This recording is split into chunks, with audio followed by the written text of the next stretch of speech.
Come on now. Get your shoes and socks on, kids. This is the New York Hardcore Chronicles Live. Here we go. What's happening? It's been a minute. Hope everyone's doing well. What's up, Ray Hogan? My man. What's that weird reflection? Oh, it's the sun. Ew. Gross. Yes, Paul Stone. What's happening over in Europe, buddy? We are excited about today's show, and we hope that you are too. Fabrizio, yes, Italy in the house. Speaking of Italians, what's up, Gina? Yes.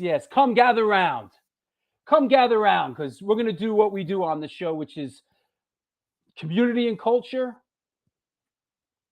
through the language that ties us all together, music. Yo, my cousin, Alan Dubin. Yo, Dub, I was going to call you, actually.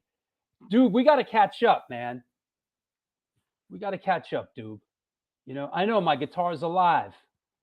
That's a first. That's because the shade is all the way open. You know what? It's too much sun in this sucker. That said, Tucson, huh? Talk about sun. Oof. My mother's in Arizona. She's like, when are you gonna visit me? I'm like, in the winter, you know. Speaking of which, what's up in Canada? I want to move to Alaska. Get out of New York City. Move to Alaska. Whew. Hot as fuck. Where? Up in Canada? Listen, I'd love to sit and bullshit about the weather with everybody, but you know what? I want to bring on our co-host today, a good friend who's been on the show a bunch of times, Mr. Joel Ghostin. What's up? Hey, Drew. How are you? How's New Hampshire, brah?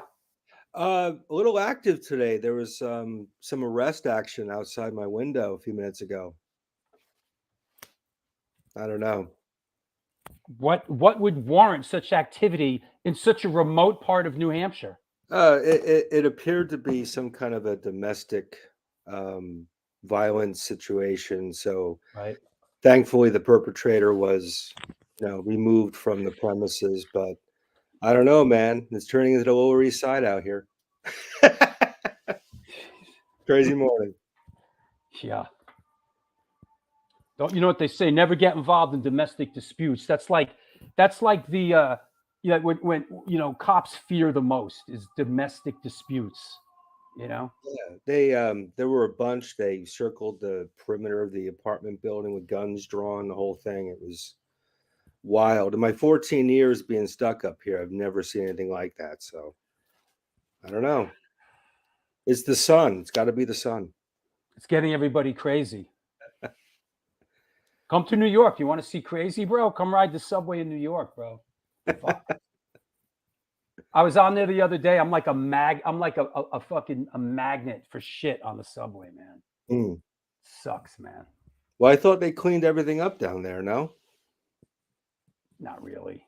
I mean, it's not, it's not as crazy as it was, but make no mistake about it. The subway of New York City at this point is basically a rolling mental institution homeless shelter. Oh man. Not that there's anything wrong with that. That said, speaking of rolling mental institutions and homeless shelters, hey man. And the railroad. And they're right. Speaking of railroads, how's it going, man? I resemble that mental institution. It's not going too bad at all. Yeah, there you go. Anthony Green says rolling psychiatric units. Yeah, it's basically what they are. You miss the subway smell? Ugh. It can be. I mean, there are days when the subway and the train pulls up and the doors open, and I'll wait for the next one. Right, sure. It really is rough. Paulie Porkchop says, good name for a band. We are Shit Magnet. There's got to be a shit magnet already. It's like a superhero. Like, I'm Shit Magnet. Crazy. There you go. That said, we have a special guest on with us today. Yes. We got something special for Photo of the Day today, I think. Photo of the Day. We're bringing on our friend, a fellow New York hardcore photographer, the one, the only Mr. Rich Zoller. Yeah. What's up, Drew? What's up, Steve? Joel? What's up? I know we woke you up for this, bro. Got to do what I got to do, right? Listen, you have an incredible balance, man, because I don't know how I do it, man. I'm burned out. I don't know how you do it either, bro, because you work is it okay to say who you work for on the air? Yeah, I don't care. It's no big thing. So I know you work for Con Edison and you work crazy hours. You work like from 9 at night to 4 in the morning, or vice, and then you go to a show or you come to a matinee. Not even, man. I thought it's like working 16-hour shifts and then going to the park show, helping set up at the park show, and then being there all day and then going back to work again. So, wait, didn't you go from the park show to the Life of Agony show after the park show that one night? And I think I worked that day too. Yeah, I was up for like 48 hours straight. It was, I remember. Listen, got to do it for the love of what we do. And listen, we can bullshit all we want, but like Larry Kelly says, we all know you work for the CIA. Easy. But it's been crazy, man. Rich Zoller, it's all a front. Sorry, bro. I started to blow your cover, man. Oh man. He's a man in black. Yeah. So that said, Rich, I know let's do a couple of these photos Sure. before we bring our guest on. First up, I'm a big fan of your work, man. I love your work, man. Thanks, man.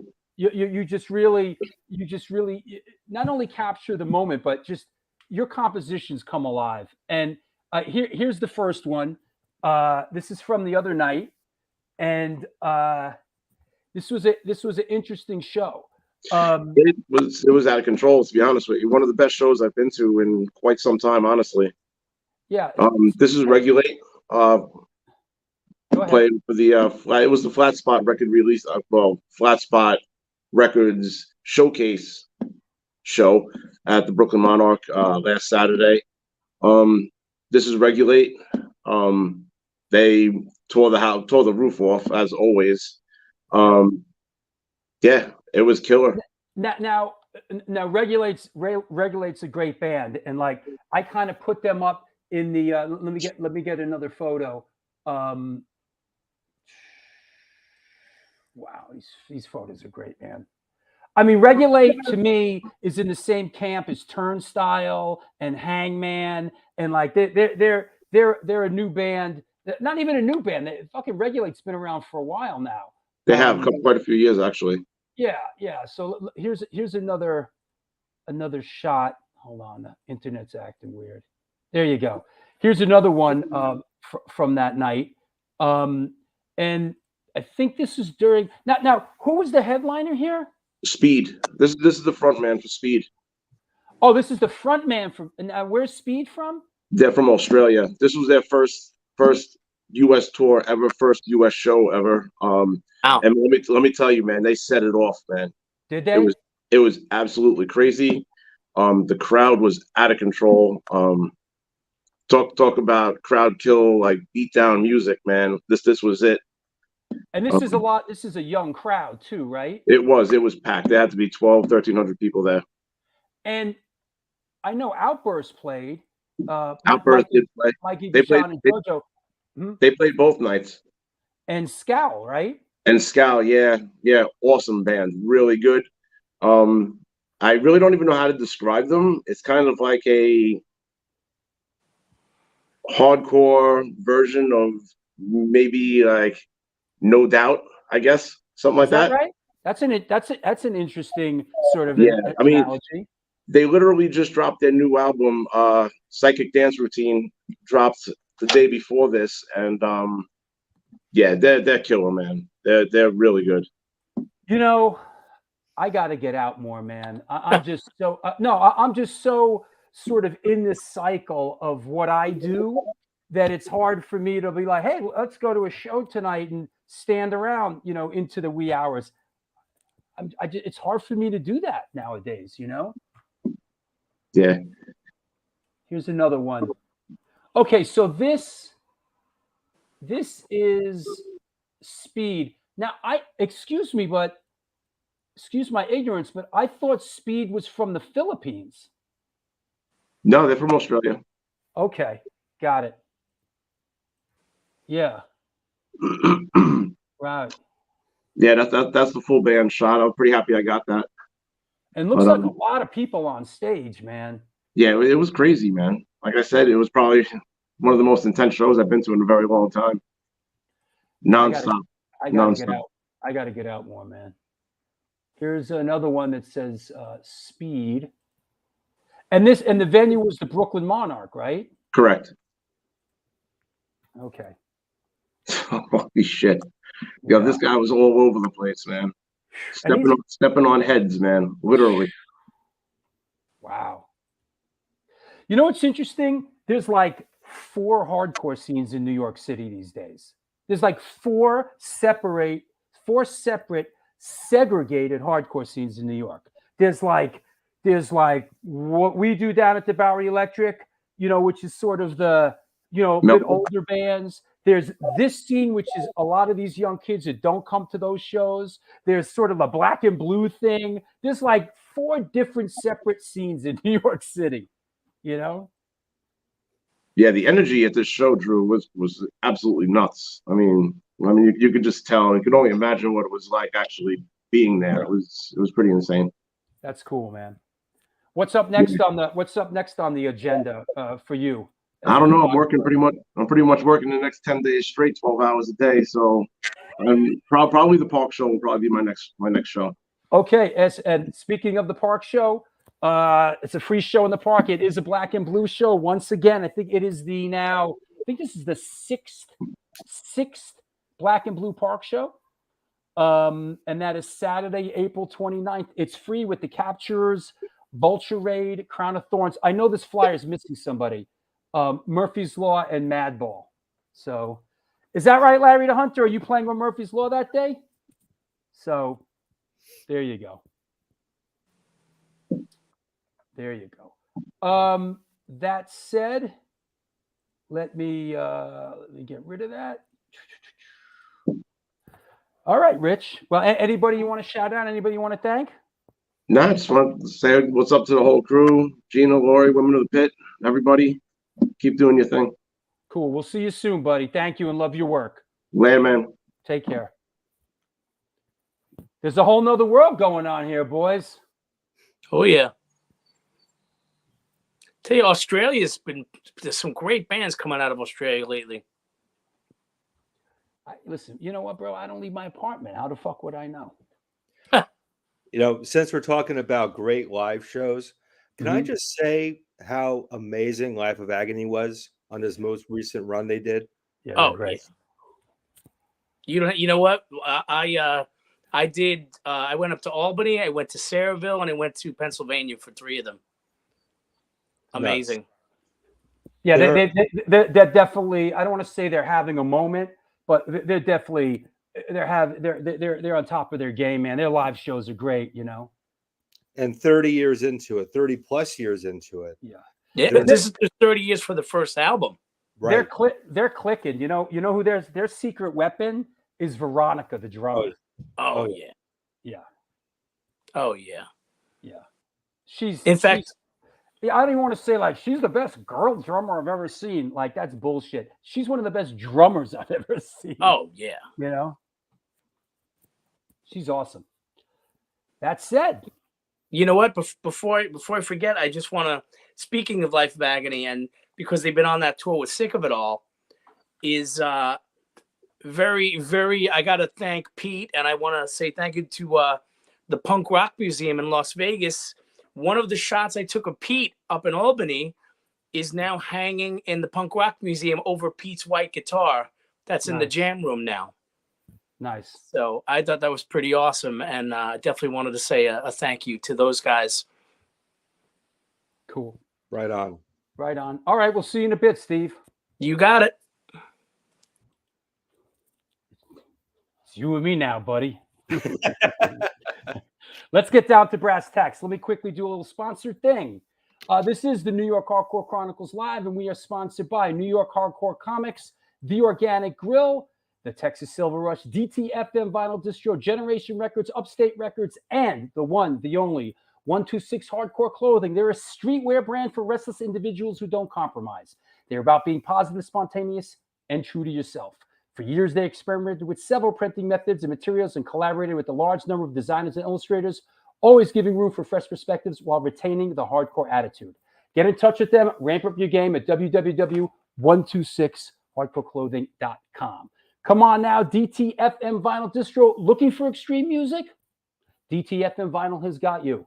Located on 13th Ave in the gem of North Dakota, Fargo, we have the state's best selection of punk, hardcore, metal, ska, oi, and more. Can't make it in? Shop online anywhere in the country at www.dtfmvinyldistro.com. DTFM Vinyl, where the policy still is and always will be death to false metal. Let's bring our co-host Joel Ghostin back on, and let's bring our guest on. Let me clear the deck. What the heck? Here we go. Today's guest is an American musician and award-winning dialogue editor hailing from New Haven, Connecticut. As a musician, she is best known for her work with Wax, Sex Sick, The Visitors, her solo work, The Monsters, Awkward, Twisted Roots, Dose, and of course, Black Flag. As a sound and dialogue editor, her accolades include Emmy Awards and an Oscar that her team won for Mad Max Fury Road. Please welcome, coming at us from Los Angeles, California, Kira. Hi. Yo. Hi, guys. You guys are all so chill and mellow. I'll try to stick with the vibe, which is sort of down, pull it down. Don't get too ramped up. I'll try. Don't get too crazy. We're in it for the long haul. You got it. How was your show last night? I think it went okay. People said it went okay. It's always hard to tell from behind the microphone, so to speak. This is very new for me, being a lead singer while I play. I'm a bass player, I'm a bass player who sings, but with the solo stuff, it's singing the whole time. So I'm up on the mic, and when you're up on the mic, it's very hard to tell what else is going on. You're just focused on trying to do that bit. Especially when you're playing and singing. It's like total, you know. There was All a that. moment. There was a moment when you know we were doing this acoustic thing, right? And I was playing and singing, and I almost wanted to get the sort of like Sammy Hagar like mic thing, so I didn't have to like up at the mic, but I was like, yeah, can't do that. I try to kind of have it like here so I can still Right. look down at my neck and not miss as many notes. you know, Right. that way. Right. Look, like I said, I'm a bass player. Right. It's a challenge, man. And then once I'll keep it in the eye. Once I started, you know, doing that, I started noticing other people and going, how the hell is he playing that and singing like that at the same time? Yeah. How does he? I do a lot of like rhythmic. I mean, I'm a bass player, you know, doing the rhythmic thing and leaving holes and leaving spaces. And then I'm trying to sing, you know. Right. It's like, but Sure. anyway, I don't do it if it's too hard. One of the things that's cool about running your own band is you get to decide. When That's I played in DOS for many, many years, I wasn't the one deciding what I had to do. And it was way harder because I was still singing some of the time, but the bass playing was just way more complicated. And I just don't have to make it that complicated. I don't think, you know, how many notes you play has anything to do with, you know, expressing emotion or playing good music, you know? Absolutely. So let's get at it. How did you come up? Did you grow up in a musical household? I did not.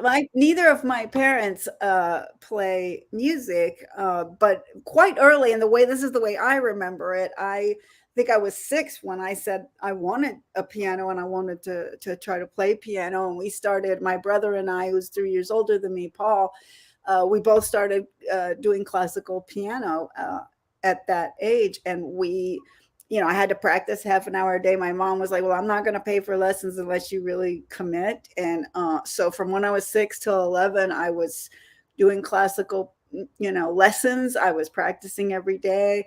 And I, in my, well, you know, little sister domain, was in competition with my brother, you know, and of course I couldn't keep up, you know, because he's older than I am. And I got sick and I fell behind and I quit out of frustration at 11 because I just couldn't compete. So for a couple of years, I didn't play any music. And then Paul's prog rock band, Arc Squared, needed a bass player. They lost their bass player. And I borrowed a bass and started practicing for many, many hours a day, trying to get good enough to be in this prog rock band. And was this in New Haven? Where was this happening? No, I only lived in New Haven till I was 8. And then again after college, when I finished at UCLA. So I had 2 stints in New Haven, but no, by the time the gem of Connecticut, New Haven. Look, man, it's a cool town. There's a lot of really old buildings. What I learned when I went back there is you just don't walk down the wrong street. I have some good memories of New Haven. I got some stories about that. But anyways, so then I picked up the bass purely to fill a hole, and somewhat realizing that the trick was not to compete with Paul, but rather to play with him. That was my thought. So of course I was never good enough to join his prog rock band, and he got into punk rock, which, you know, lucky for me, because then I don't have to be, you know, a prog rock musician. And we started playing in our first band together when I was 16, Wax, WAXX.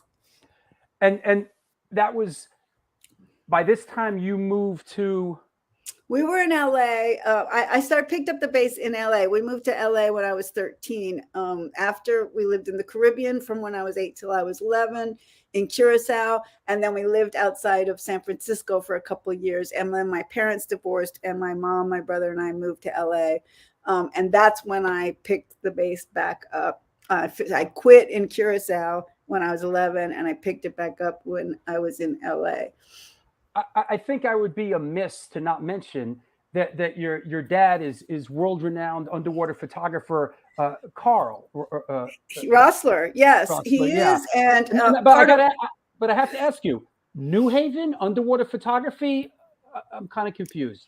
It's he was a computer guy when we were in New Haven. He was actually running the Yale University computer. He bought their first mainframe computer. He was cutting edge computer guy, but he knew a couple people who were divers and came up with this wacky idea to move the family to the Caribbean and start doing underwater photography, and then eventually also taking tours, scuba diving tours there in Curacao. And then he moved to San Francisco, where this company was that he was running scuba diving tours all over the world. So he connected the photography then with a paying gig. I see. Like one has to do. And he came up with a way of combining it so he could travel all over the world running these scuba diving tours and taking these amazing photos. But he totally reinvented himself. Well, as do some of us. We train, I trained as a computer programmer. That's not what I do today. I actually took after my father studying computers. And when I went back to New Haven after college, it was to work in the computer field at Yale University. I see. When you landed out west, did you go? I know we talked to your brother, and your brother went to high school with Darby Crash and Pat Smear. Yes, he did. Were they friends of yours as well, or were you like younger sister a couple years? I have a younger sister. I was in junior high. I was in junior high, and they were in high school when they first connected. But I can tell you that there was a day when Pat went running through my junior high, yelling, "Kira, Michelle," looking for us. I mean, we were peripherally friends. I mean, they were friends of my brothers, but I, dropped acid with Paul Beam at his house while I was still in junior high. Pat was supervised us dropping acid, and when we broke into the house next door, which was empty. So there was a connection way back then. And then later, when the punk rock thing was, it was them and the Germs who, was our first gig we went to. So yeah, they were friends. I would say definitely Paul was much closer with them and saw them more often, but we were both, we had that connection. We saw each other. I did think they were ruining Paul's life, but of course I was 12. What do you want me to do? Was that in between the LSD hallucinations, or? Well, look, after my parents divorced, things got a little wild, and then my mom moved away. And there was no parents at all. Oh, you too? Wow, go figure. Yeah, some of us just end up a little, starting our journey a little earlier and lack, parental supervision a little earlier than others. Joel, you got anything? Well, you mentioned the Germs, which of course is a wonderful segue to that era of music in Los Angeles. And of course, I'm referring specifically to the Masque.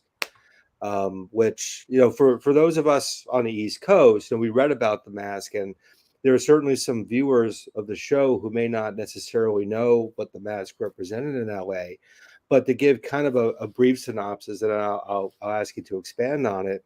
I guess it's kind of fair to say that the Masque was sort of the CBGBs of LA, in that it was ground zero for a lot of those early punk bands. It was the space where a lot of those early groups congregated. And of course, that also involved the late Brendan Mullen, who was a friend of mine, dear friend of mine, as well as a friend of yours, I know.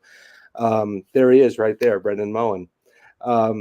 Yeah. So I wanted to obviously make sure his name was said during this part of the show, and ask you really to kind of present us with an idea of what things were like in the early days of the Masque and these bands coming together, and of course Brendan's participation in making all that possible for people. Well, I don't know whether CBGBs had practice space in there as well. But one of the things about the Masque was that there were rooms and practice rooms, and so even more than a clubhouse for shows, it was a place where bands practiced. There were bands who were literally paying a monthly rate and had their own rooms, and then there was a room you could rent out hourly. So Brendan got this, disgusting underground basement under the Pussycat Theater in Hollywood, and he turned it into, this sort of gathering spot. It wasn't like people hung out during the day. They practiced. I mean, they played. I mean, it was a little business, As a matter of fact, when I was in 12th grade, Brendan and I made this deal where I would come after school and stay at the Masque, so he didn't have to be there all day, because there were bands in and out, and somebody had to be there to let bands in and take the rental fees and stuff. And he trusted me to do that. In return, he brought me food, because food, is good. And he let me practice there for free. My band, could then have practice space. So it was a little more than just a club. It was a place of, where bands practiced, and that made it, sort of, there was some ownership and some society there, and a reason to be. Also, every other club in LA would go through these periods of no more punk rock. No more punk rock. The Whiskey would have shows, and then they would say no more, or the Starwood, or these other places. And so the Masque became also sort of the only place that was, continually doing gigs through that time. At what point did he say, "Hey, rehearsal's great, but let's kind of do a show here"? Like, no, there were shows going on the whole time. I was just I wasn't sure, did CBGBs have that sort of daytime practice, nighttime gigs? That's what was going on. No. I just thought that. And Geza lived in a little tiny room there, and Brendan didn't live there, but he had an office there. And but yes, no, there were shows the whole time.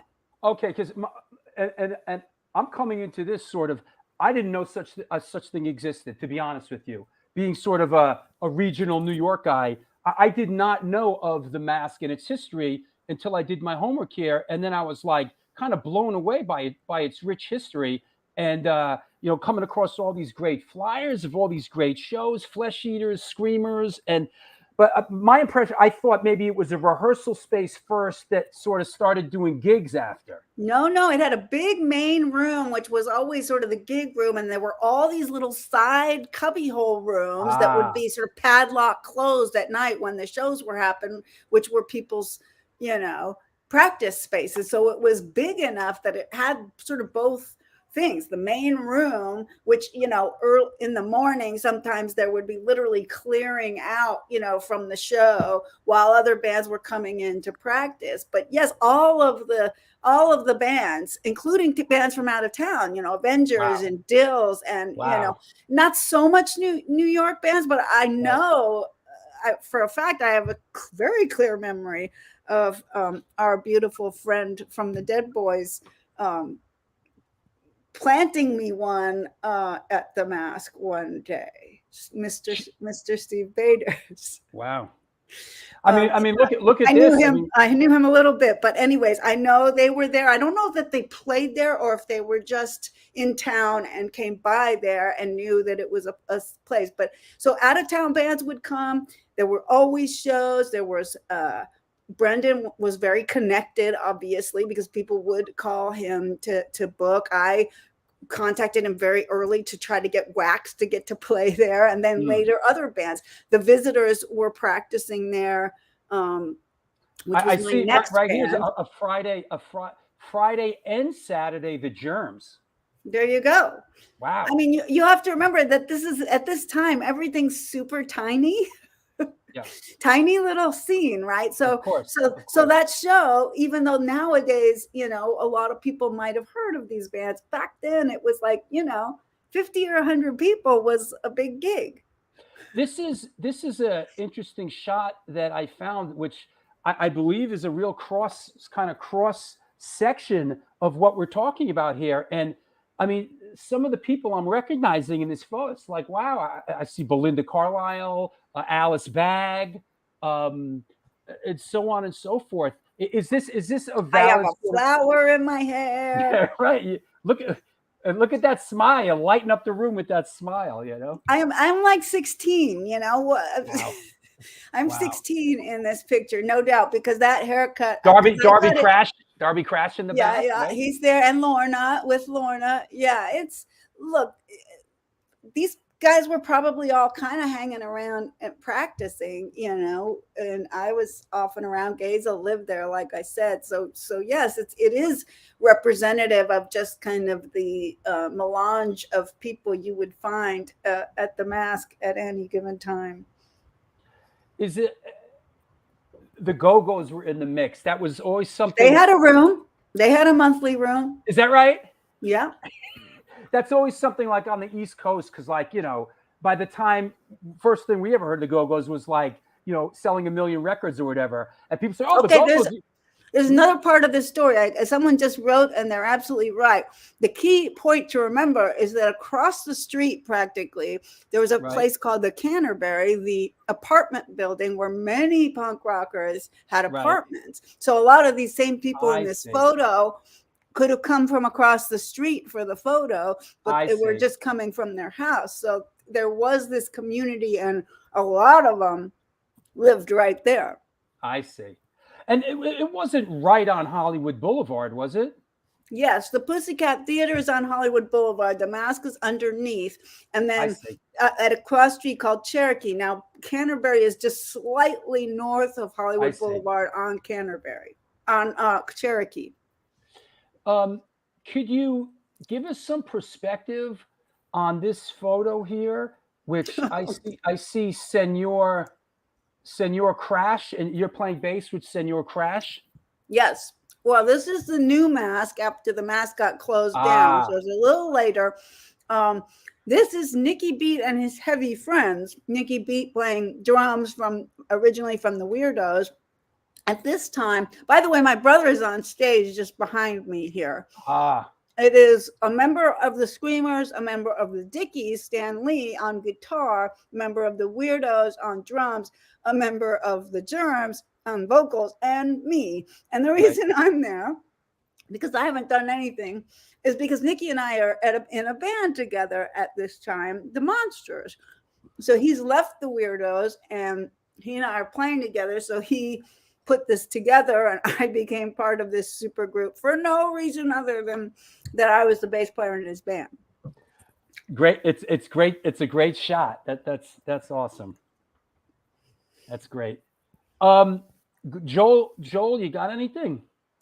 Well, with the Masque, one thing Brendan Mullen did a lot of before he passed away, I guess in 2009, it was a long time ago. He really spent his later years chronicling a lot of this stuff in books. And there's a beautiful photo book called Live from the Masque, a gorgeous hardcover book with just the hundreds of pictures from that era. So if you guys can, check that out online, I think it's probably still available through eBay or maybe Amazon Marketplace. Gorgeous book. And Brendan, too, I mean, he was so incredibly ground zero for so many things. In the 80s, he gave the Chili Peppers their first ever show. He discovered the Chili Peppers, more or less. And, even when I was living in LA in the early 2000s, I ran into Brendan one night and we hit it off. And before I knew it, he was calling me up and just being kind of a mentor to me when I was doing my self-publishing, getting things off the ground. So I think it's lovely that we're here in 2023. Kira and myself, different eras were impacted by this gentleman who was able to sort of spot things as they were kind of growing. He kept putting on shows. The new Masque happened, and then he stopped trying to run a show himself, but he was putting on shows at another club on Sunset. I can't think of the name right now. Is that Club Lingerie? Yes, exactly. So, the guy was a promoter first and foremost. And because he was that, he continued to try to facilitate, like you're saying, for bands. And for you, that makes total sense because he got into the idea of documenting as well. So he was a guy, and he was a little older than some of us. And so, there was sort of this, I won't use the word gravitas, but there was this sense of stability around Brendan in a way. He was not a huge drinker or drug user. Sure. He was stable. You have to know that during this time there are a lot of misbehaving people.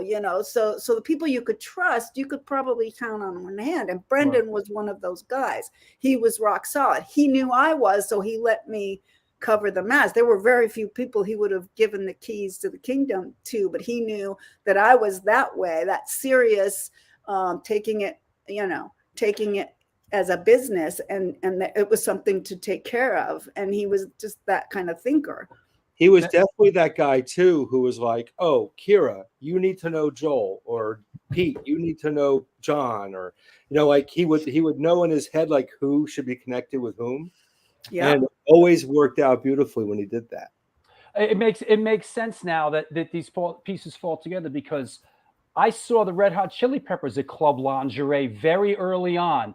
The place was, it was 50 people there, very early on. So now it makes it was a weird club, kind of more of a disco kind of club. Yeah, it was weird. It was a bit kind of strange, but that was where he made his connection, and he was able to get some of us gigs there. Someone asked a good question in here about the Decline movie. Yeah, we could go, which was a little later, but it was just so you guys know. I mean, that club where that was filmed was kind of an outlier. So I don't think of that as like the definitive LA scene. That was a club I wouldn't go to. It was just too dangerous. You couldn't, as a small girl, go up to the stage and like watch a band. You would get knocked. The slamming thing had become a thing, and everybody was that. Where was that show? It was the Fleetwood. Oh, the Fleetwood. It was down south. Sure. But just so you know, in terms of, representing it, it kind of didn't represent the much sort of lighter energy that was in the Hollywood scene. As things spread out, and it just tends to happen, more people came in, and this idea of what punk rock was like much more, violent, and, guys would just come not to watch bands, but just to smash into each other.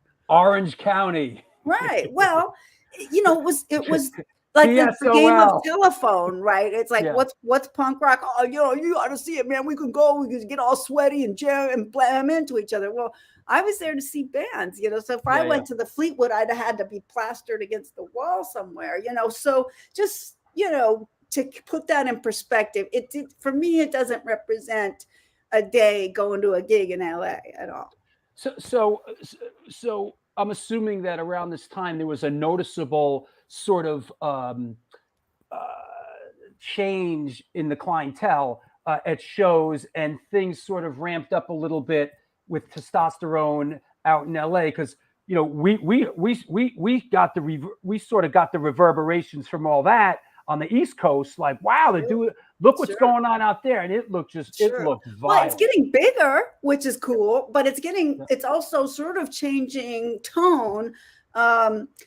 Girls were half the scene in Hollywood, and I think it did sort of shift a little to where you went to a club down south, even Redondo Beach or somewhere like that, not all the way to Orange County, and you would see a much more male leaning audience, and some really cool bands. Don't get me wrong, the music thing that was going on was what was cool about it, and that's what the positive thing that was coming out of it is more bands, more different. I mean, middle class. These guys were awesome. The crowd. You've got bands from down south coming in. You got Black Flag from down south coming in. I was going to ask. Minutemen coming in from San Pedro, coming up to Hollywood to play, but also starting to do their own thing, spreading it out. So it's all good in terms of the music and the clubs and the energy.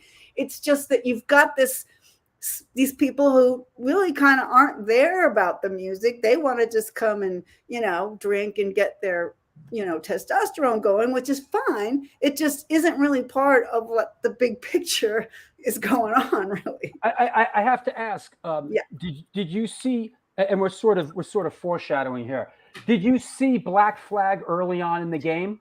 Oh yeah, every time I saw every version of them and loved every version of them. My friend Michelle dated Ron Reyes during Black Flag stuff. We went to see them.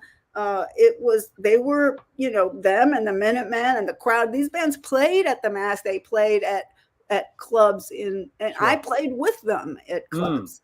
Twisted Roots played down in Orange County. So there was cross-pollination going on. And like I said, that's the positive that's going on, is you got more places to play if you're a band. Now you can go down to the Cuckoo's Nest in Orange County, so this is important stuff.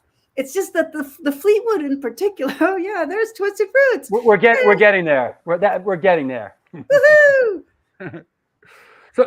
So yeah. So I'm sorry, I didn't mean to interrupt you with that. So, okay. But the Fleetwood was farther down south, thus sort of drawing that beach crowd. And just as a club, I would say that they just weren't necessarily booking the whole scope of bands. It was just a little bit of an outlier. Like I said, they wouldn't necessarily even be booking all the weirdo bands in Hollywood. It just. It wasn't a place that everyone went to, like it might seem in Decline. So that brings us to one of Joel's favorite bands in the world, and that's Twisted Roots. Could you give us some perspective on how it came together? Who was in it? Sure. So Twisted Roots really is my brother Paul's brainchild, if you will. All the music is coming from Paul, and when I think of a band, I never think of it as a democracy, right? It's really the songwriter that is the driving force. So in this case, it's Paul, right? Maggie and I went to 12th grade together in high school, and I had a cooking class, I think, together. And I would tell her about the scene, before she was even into punk rock, and finally got her, I sort of pollinated her into punk rock. So Paul met her through me, and Emil was her boyfriend, drummer. And Pat, of course, we knew all the way going back, like I said, to junior high. So that's how all the connections happen. But Paul was absolutely the band leader, the songwriter, the dictator, if you would, benevolent dictator, if you want to, Sure. say that. But that's what he wanted to do this thing. There was a very key player, Rick Van Santen, who loved Twisted Roots and chose to really champion the cause, and actually booked us at the Whiskey A Go Go headlining when we really hadn't done a lot of shows. And he was a promoter. He eventually started a huge production company putting on shows called Golden Voice, which is still around today after we lost him. Of course. But anyway, so you've got a manager type, if you will, that is sort of affecting the dynamic of the Twisted Roots thing. Joel?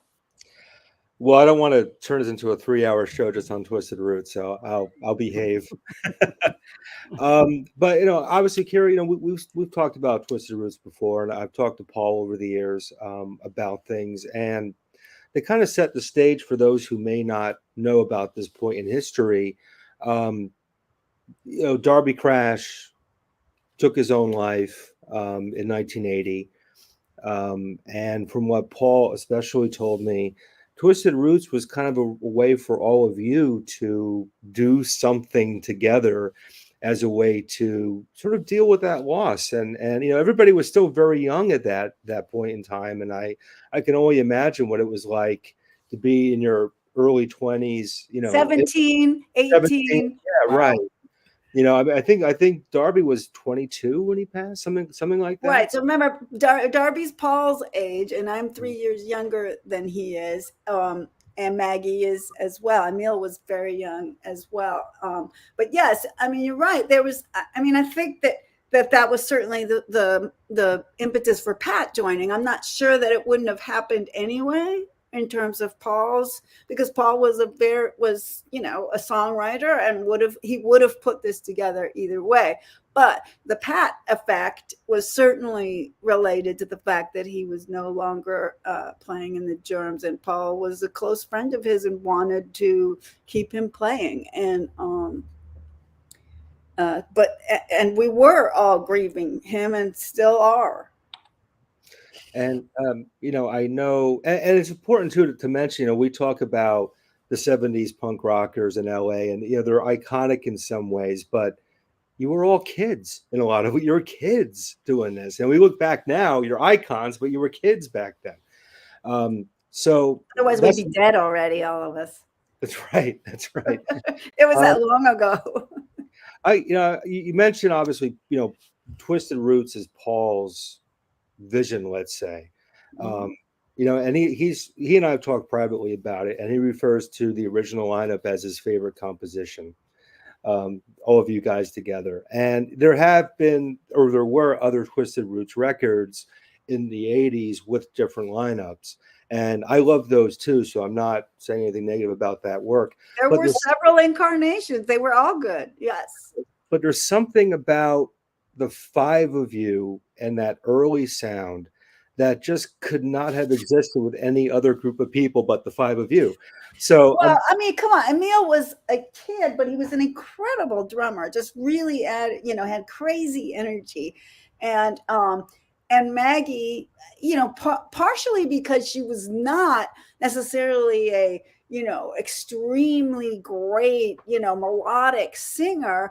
The type of songs and the material was a little more playful and was a little more punky than later on, where Paul would push even more into sort of a pop thing. Sort of, he got Michelle involved later, who had a more melodic voice and was, so I think Paul's idea in some ways was to push this into a poppier direction, but the first initial version of us were just spastic punk rockers, so there is an element in the early days in that pretend you what kind of way. I mean, that's just a total go off song, right? It's a total go off freak out. And I got my bass stolen when we went to record that record. Ouch. Yeah. Just leave your shit, they said. Just leave it. It'll be here tomorrow. Was that was never done that again? Was that before this? Was it a Rickenbacker? That's that bass that got stolen. Yeah. Yeah, I'm about 17 here, guys. Ouch. That sucks. Anyways, yes, all this happens, but you're right in the sense that it's kind of like people always try to do with Black Flag. Was like, I like Black Flag pre these guys, pre this, Damaged and earlier, or whatever. And it's like Twisted Roots has this sort of these phases, and that's natural for a band that plays together for a while and has different lineups. Things shift, and it's okay to not like the direction it goes in, But anyways, to me, it's like there's a little more raw energy in the early Twisted Roots, and then a little later, Paul's pushing a little more melodic. We're doing 3-part harmonies and stuff. Me, Paul, and Michelle are practicing around the piano, singing 3-part harmonies. It's really trying to push a little more musical, if you will, and not so rough around the edges. I saw Black Flag when Emil was playing, and I was like, how old is that kid? 12 years old? I mean, he was young, like 16. He was 16, but he looked like 12. And then later on, when you joined Black Flag, I remember thinking, what is this band, like a way station for Black Flag? Like, what do all Black Flag members come through Twisted Roots? Like, what's the deal here? This must be a very highly, acclaimed band. If you think of it as just a very small scene. Right. It's just not as we all knew each other, but people think that there's something strange happened, but really, it's like we all knew each other. Black Flag would come to the gig at Cuckoo's Nest when Twisted Roots would play. The reason they asked me, it's not like they hadn't ever seen me play when they asked me to come practice. Henry said, you want to come jam. He had seen me play. He knew that I had capacity, right? So there was no mystery about who they were. There was no mystery who we were, Yeah. So that sort of segues. Let's make our way to the Black Flag thing, which, from what I understand, you were playing with Dez in DC3 and you guys were practicing at the same place. Yes, we had just started the 3-piece DC3, which was the original idea. I did it for a few months, and I was practicing with him. And then one day Henry said, you know, Chuck is out. You should jam with Bill and Greg. I mean, that's just all he said. And I said, you know, oh, okay. I mean, I'm practicing, you know, with Des. I could stay up. You know, it was literally just stay after practice and jam with Bill. And when I said this to them, when they arrived, they seemed to have no idea about this. So I don't know what Henry's trip was, but they were willing, and we jammed. And then they asked me to join. It was very sort of nonchalant. I knew it was going to be a huge commitment. We talked about things like my UCLA schedule, because I was going to UCLA at the time, and I was not planning to quit UCLA. I had watched my brother quit college to go on tour, and I thought I could do different than that. I was 3 years into a 4-year degree, so it was something I wanted to finish. But yeah, we just jammed together, and Chuck was still involved. Obviously, don't misunderstand. He became the manager of. He did all the booking. He would always be in the office. He and Greg, you know, retained a very strong relationship, and you know, Chuck wrote some of the best songs in Black Flag. Nobody can argue that. Yeah. But how did that work? Was it sort of like, hey, you're not cutting it musically, we want to do something different, and yet we want you to hang out at SST and sort of manage? I mean, it seems Greg, what has Greg done over the years? Let's review way before that. People have come, people have gone, right? Where did Keith go? Where did Ron go? Right. Where did Robo go? Where did, you know, we could ask these questions, and where did Chuck go is just another look. Chuck was one of my favorite bass players. Black Flag was my favorite band before I was in it. Yeah. I had no problem with the lineup or the musicality. I got the sense, and I can only speak from the perspective I have. I got the sense that there was, you know, I always view it like this. Chuck, his bass playing style, if you will, is a very galloping approach. Okay, you know? Fair enough. You know, yeah. It's almost like an engine just taking off, right? Fair enough. Mm-hmm. What Greg wanted when I joined was literally, I was sitting on the back of every beat. Like I was just, right. My job was to hold back and to hold this down, and almost a way that's exactly the opposite. And that I think was an overreaction probably to something he sensed that was going on. It was also some styles of music that he wanted to get into with the instrumental stuff and with the slower songs and stuff. So he had this vision musically that he thought this would support. That's my guess. That makes sense. I wouldn't have kicked Chuck out for me. You know, it was sort of a bit mind blowing to us. You know, we were confused over here on this coast. Hell yeah, so was I. What do you think I thought when Henry called? I'm like, this isn't going to last. I'll go jam with them, but Chuck will be back, right? Let me just address this real quick. When Terrence asks, who was Dale Nixon on My War? Dale Nixon was Greg Ginn playing bass on the My War record. Because there was no bass player at that time. He had kicked out Chuck, and when they recorded it, I had not yet joined. This is correct, but I did do the My War tour, because by the time we went on tour, I had joined the band. Let me jump in here. 83. Go ahead, Joel. Jump in here real quick, because he mentioned My War, which, let's face it, a very polarizing Black Flag record. Side 2 of that album is still debated to this day. So a lot's going on in a short period of time. You know, Chuck's out. And there is also an injunction against the Black Flag name by the record label who put out Damage. So there's a long period of time. That's Unicorn Records, who had a contract for them to make a second record. They refused to do so because she wasn't paying them. There's a breach of contract, right? And she gets an injunction against the name. So there's a period of time they can't put out records. And My War is the first record that comes out post that on SST, right? Post and there was some time in there also. It wasn't a month. It was like and the lawsuit was still going on when I joined, and money that from our tours were going into paying off legal fees, even though the name had been released. So it was a big part of this transition. Joel, sorry to interrupt. Oh, please, Yeah. not at all. But you enter the picture. My War is out. Side 2 is being played, and a lot of people are like, What the? So not only is there a critical lineup change, you've got Chuck, who I think in some ways was, at least early on, kind of the cerebral, intellectual side of Black Flag, and Chuck's an amazing human being. He's not directly involved in the band as far as the day-to-day creative side of it. You're in the band. Not being a creative part of it at all either. So what's the mood like when you hit the road with that audience, accepting not only this lineup change, but you're a young lady in a hardcore scene as well, and my hair is shorter than anybody else. You got this record that sounds like Black Sabbath Volume 4.5. What was the vibe like in those days on the road with Black Flag? Look, just like you guys, everybody was like, "What this is ridiculous. Why are you playing this?" Slow, dirgy stuff. Why did this girl do this to this band? I got a lot of the heat from it.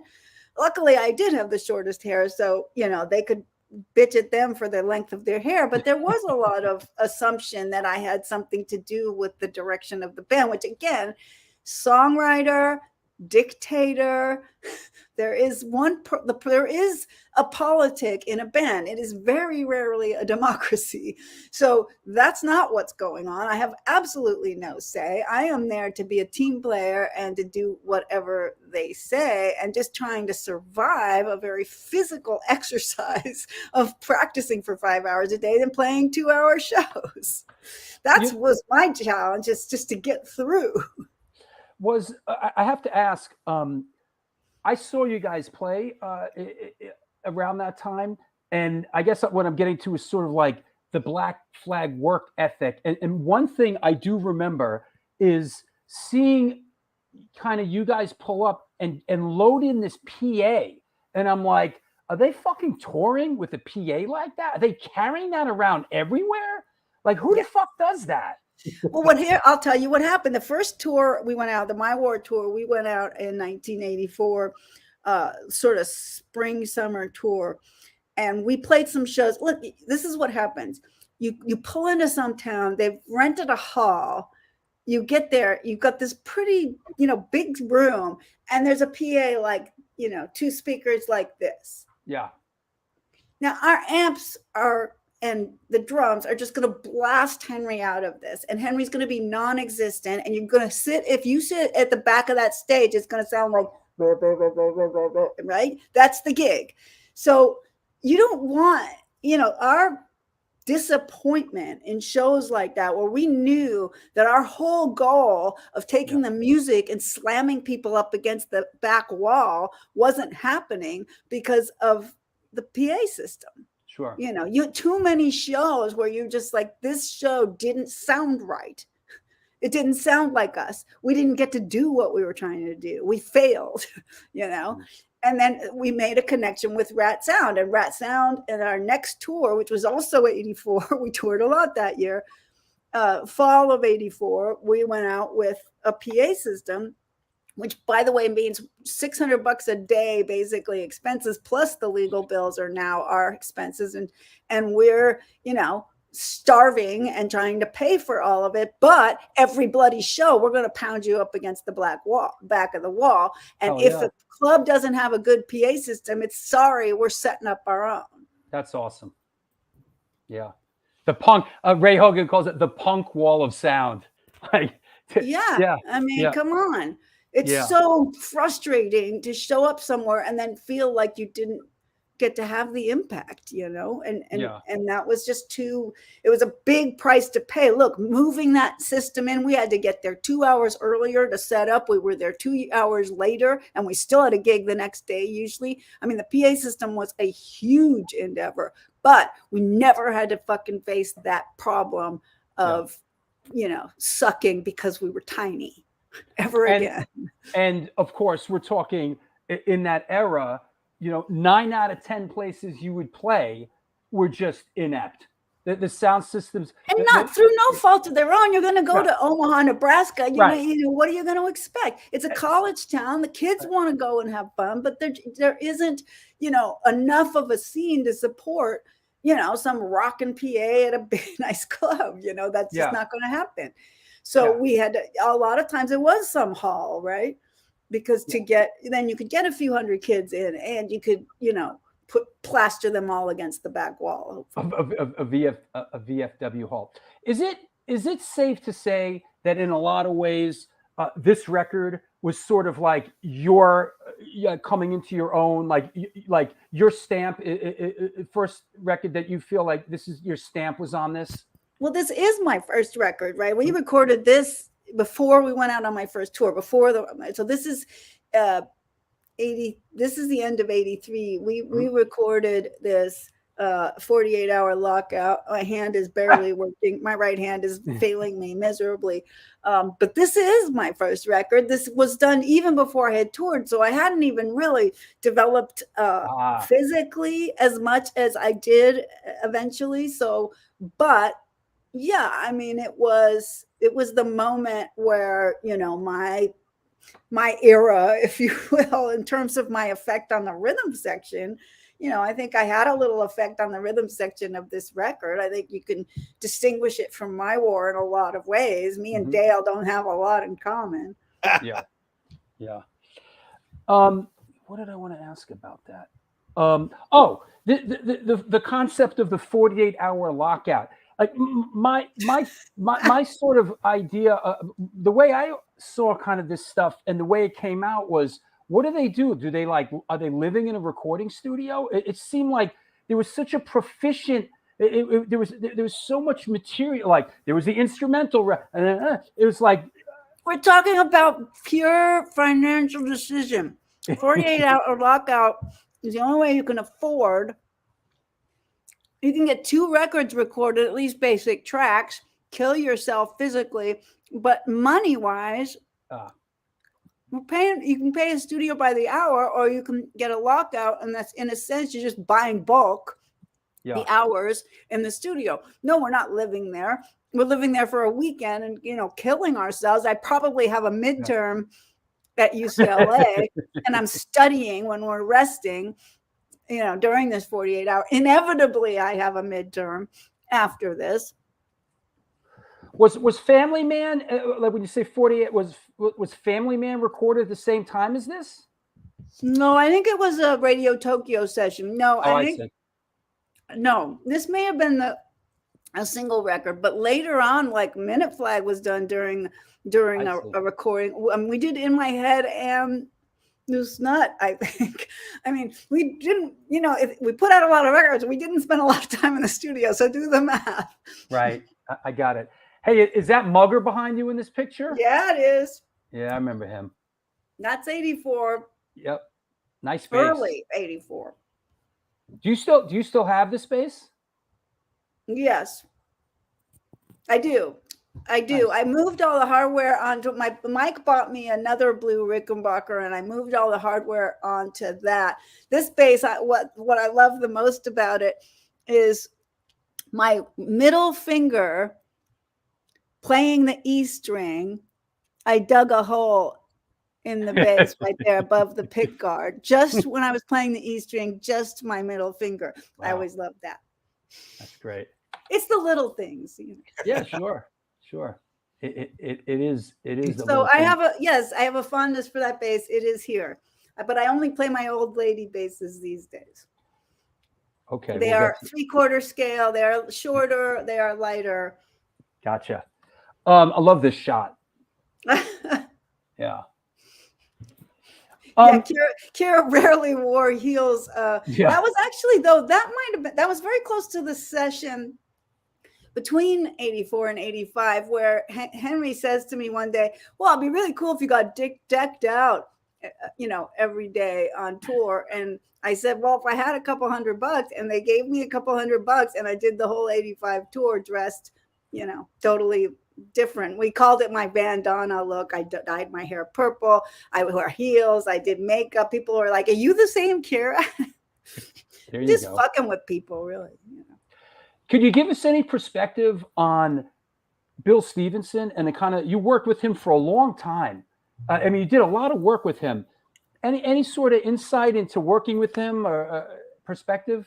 Bill Stevenson is just an absolute sweetheart, and he basically brought me along through an incredibly difficult thing. He was like he and I were attached to the hip.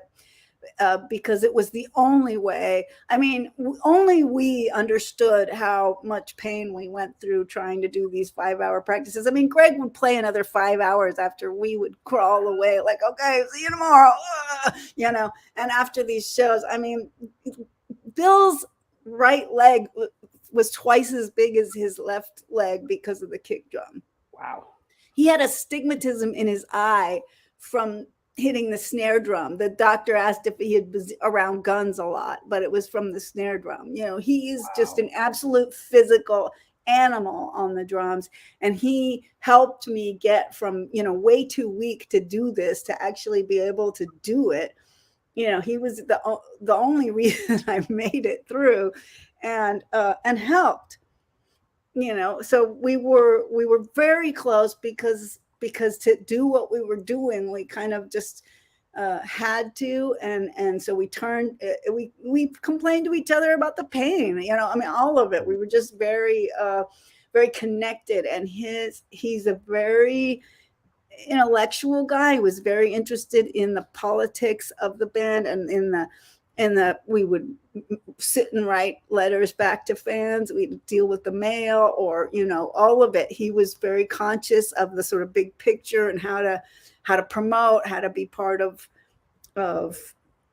the scene, you know, and of course his future endeavors would be what they've been, which is not only playing in successful bands and having that, but having a successful studio and producing success. I mean, it makes total sense to me that he would go on and continue to do, you know, great things, because he had the brains and the commitment that it's so hard to find in this world in general, right? Joel, brains and commitment. We could do a lot with that shit. Joel, and being a drummer yourself, anything to add? Yeah, I do. You know, obviously Bill's amazing. And I don't think anyone plays a hi-hat quite like him. And I wanted to give props too. I love Anthony Martinez as a drummer. Yes. Where Bill was the master of the hi-hat, I think Anthony mastered the kick drum. When you listen to Who's Got the 10.5, it's and you know the footage from the '86 tour when Sal was on bass, rest in peace, Sal. That really came through the footage. That just pumping kick drum. And Anthony, I don't know what he's doing now, but I know he was in Pygmy Love Circus for a bit. Did a really cool record with them later on. Kind of an unsung hero, I think, in Black Flag. So I wanted to maybe ask you from a bass player's perspective, because you had this experience with Bill, and Bill, of course, is Bill. What was the adjustment? You know, when you went on the imagine that after Bill, Anthony comes into the room. I mean, you got to understand, we're 2 weeks out from a tour, and this little twerp comes in, and he's like, I'm like, what the fuck? You're not Bill. Hello, you need to be Bill, and you need to be Bill like now. I would sit in the practice room playing with this guy, just trying to literally do what I was telling you about, like bring it back, sit on the back of the beat, like dig in, dude. You cannot gallop along. I spent the whole tour pulling him back. Look, Anthony is an energy drummer. It's totally different from Bill. Bill is a power drummer. And you know, Anthony is like, he'd be perfect with Chuck. They should have played together, right? It's like, you know, but I was trying to do, and you know, later Bill and I had a conversation once. It's like just certain songs were perfect for Anthony, but certain songs would never be perfect for him because he just couldn't, you know, pull back. When I saw Black Flag afterwards, I couldn't recognize the songs. Where did Anthony come from? What was his? I don't know. Like, we tried him out. You know, it was like idiot Greg kicks Bill out 2 weeks before the tour. I, you know, gotta interview some people real fast. You know, okay, we got this guy. That was how it seemed for me. Remember, I'm not in charge of anything. I have no say so in the matter. I would have never have voted that way, right? But I did. You're like a passenger. I think honestly, I was on my way out too, but Greg didn't couldn't make the tour happen if I didn't get this little twerp drummer ready, right? Mm. So, because he wasn't down there fighting the hours all the time, trying to teach him the songs and stuff. So, it was a really difficult transition, Joel. Yes, Anthony is a great drummer, and I think 10.5 is a great record. But it took a lot. The first week, he wants to party. I'm like, dude, good luck. You're going to be sick. Yeah. And sure enough, a week into it, he's sick as a dog because he's trying to party and play 2-hour sets and tour like we were. And then he started, getting on the program and realizing that when you ain't playing, you better be resting. Not partying. We just, you can't do it. It's more, I always said it was more like training for the Olympics than it was, a creative time in my life. You know what? Let's break with tradition a little bit and go with this question that came in. Someone did a super chat. So thanks, Mark. Let Mark ask super this question. Chat. You have a musicality lacking for most folks from that era. Is that what drew you to Rickenbacker, or was it right place at the right time? That bass is a monster, sounds insane, and they're expensive as hell now. Oh, that's all very funny. Okay. Yes, musicality. Remember, I don't know if you were here at the beginning. Classical piano. I had a musical background. I sang in chorus in school. I played in the jazz band in high school. So yes, I had a jazz teacher when I started bass. So yes, there's some musical background that happened before I was into punk rock. I had a bassist, and a lot of people didn't. That didn't help me much get my right hand to do what I needed to do. As to what drew me to the Rickenbacker, it was the kind of bass some guy lent me when I first started playing. He lent me a Rickenbacker and eventually sold me that first blonde Rickenbacker.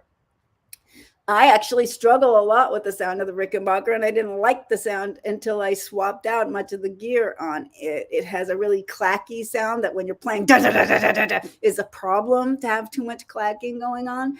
It has great low end, but a really clacky kind of high end and a lack of mids, which is what the Fender has.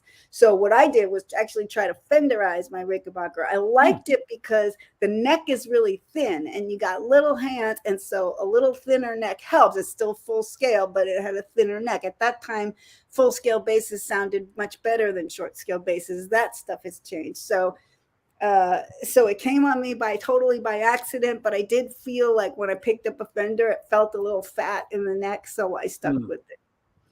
And my new 3/4 scale basses are copies of Rickenbackers in the body and the neck. But because Mike had my first one made, he thought having tuning pegs on the top and bottom was stupid. So he made it have a Telecaster like headstock.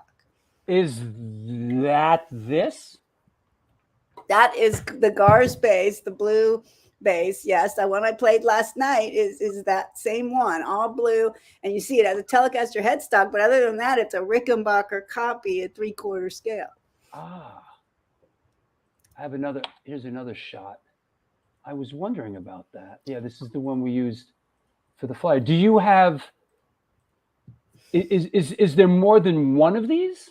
There is, no, that is the same one. There is a blonde one. This one was stolen briefly. And while it was stolen, a blonde one was made to replace it.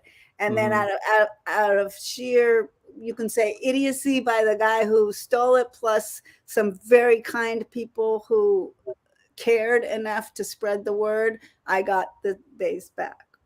Wow. But now I have a blonde one and a blue one. They sound totally different because that's the weird thing about guitars. You can build two exactly the same way and they sound totally different. So it's really cool. But the blue one is the best sounding bass I've ever heard. And I to ask Paul, who's a producer, we can just plug it in and go.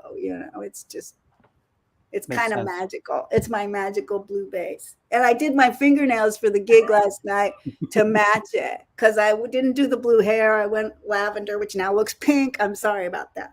It's just the way it is, day after gig. We were supposed to do this a week from now, if you'll recall.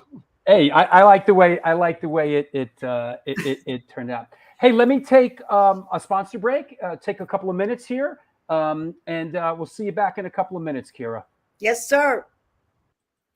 Joel, don't get lost. Joel, don't get lost. We'll be back in a couple of minutes, and let's talk some more about Black Flag and Dose, and we'll get into a little bit of her film business career. Right on. All right, see you in a minute. There you have it. This is the New York Hardcore Chronicles Live. Hope you're enjoying this at least half as much as I am. And now a word from our sponsors. Since 1992, Generation Records has been a mainstay of the New York metropolitan area music scene. Today, they offer a diverse selection of new and used rock, jazz, indie, hip-hop, punk, hardcore, metal, blues, soundtrack, and reggae LPs, as well as t-shirts, posters, and other merchandise. They buy used record collections and music memorabilia and will pay you top dollar for them. House calls made for large collections in the tri-state area. Call or email generationrecords@gmail.com and follow them on Facebook and Instagram.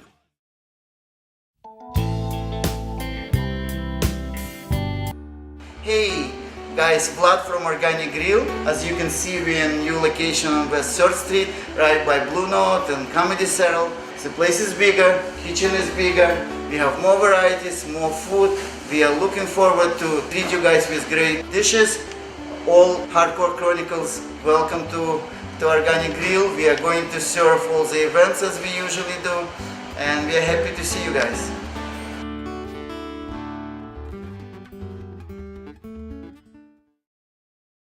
Peace, what it do? Welcome to NYHC Comics at 117 Main Street, Dobbs, Surrey, New York. I'm Debo the Pro with my homie Lee Farley. Welcome to the spot.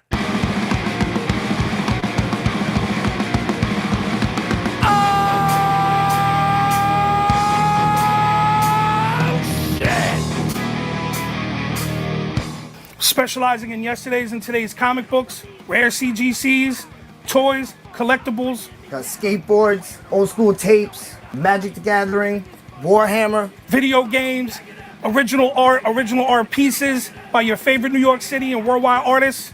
Let's go. Skate decks all day, baby. We also have the young reader section here for like 10 and under. The Pops.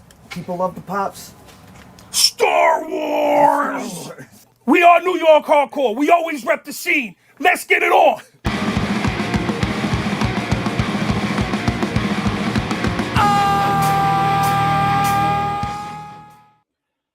And we're back. This is the one, the only, often imitated, never duplicated. Clank your chains and count your change. The New York Hardcore Chronicles Live. Our guest today is Kira, Black Flag, Dose, Twisted Roots, Solo, and much more. Our co-host today is Joel Ghostin. What's up? Not much, man. This is wonderful. Are you playing any drums these days? Sort of, kinda. Yeah. I'm doing some, file exchange projects with some friends. Mm-hmm. Mostly guys from Pigface. We've been messing around with some things for a while, and but that's pretty much it at the moment. Right now, I'm focusing on some writing projects and some new professional career opportunities that just came up. So cool. Yeah, I just talked to Martin Atkins the other day. From Pigface or Public Image. Yeah. Yeah, I was talking about the London 77 book. Oh, cool. Yeah. Very cool. Yeah, I just saw a bunch of those guys. There was a big goth festival in Jersey called Dark Force Fest. Is that right? Yeah, it was at the Sheraton in Parsippany, the big castle hotel. That's where they used to have the chiller con there. Right. And a bunch of Pigface people came out with their respective projects. My buddy Curse came out and sang. Bile from New York, a couple of the Pigface guys are from there. So it was a little bit of a reunion. Unfortunately, we didn't see Martin because I don't think he came out for that. But, quite a few of the guys were together for first time in a while. Hey, while you're here, I want to just run through the gamut here of upcoming shows. This Wednesday, actually the day before I fly out to LA for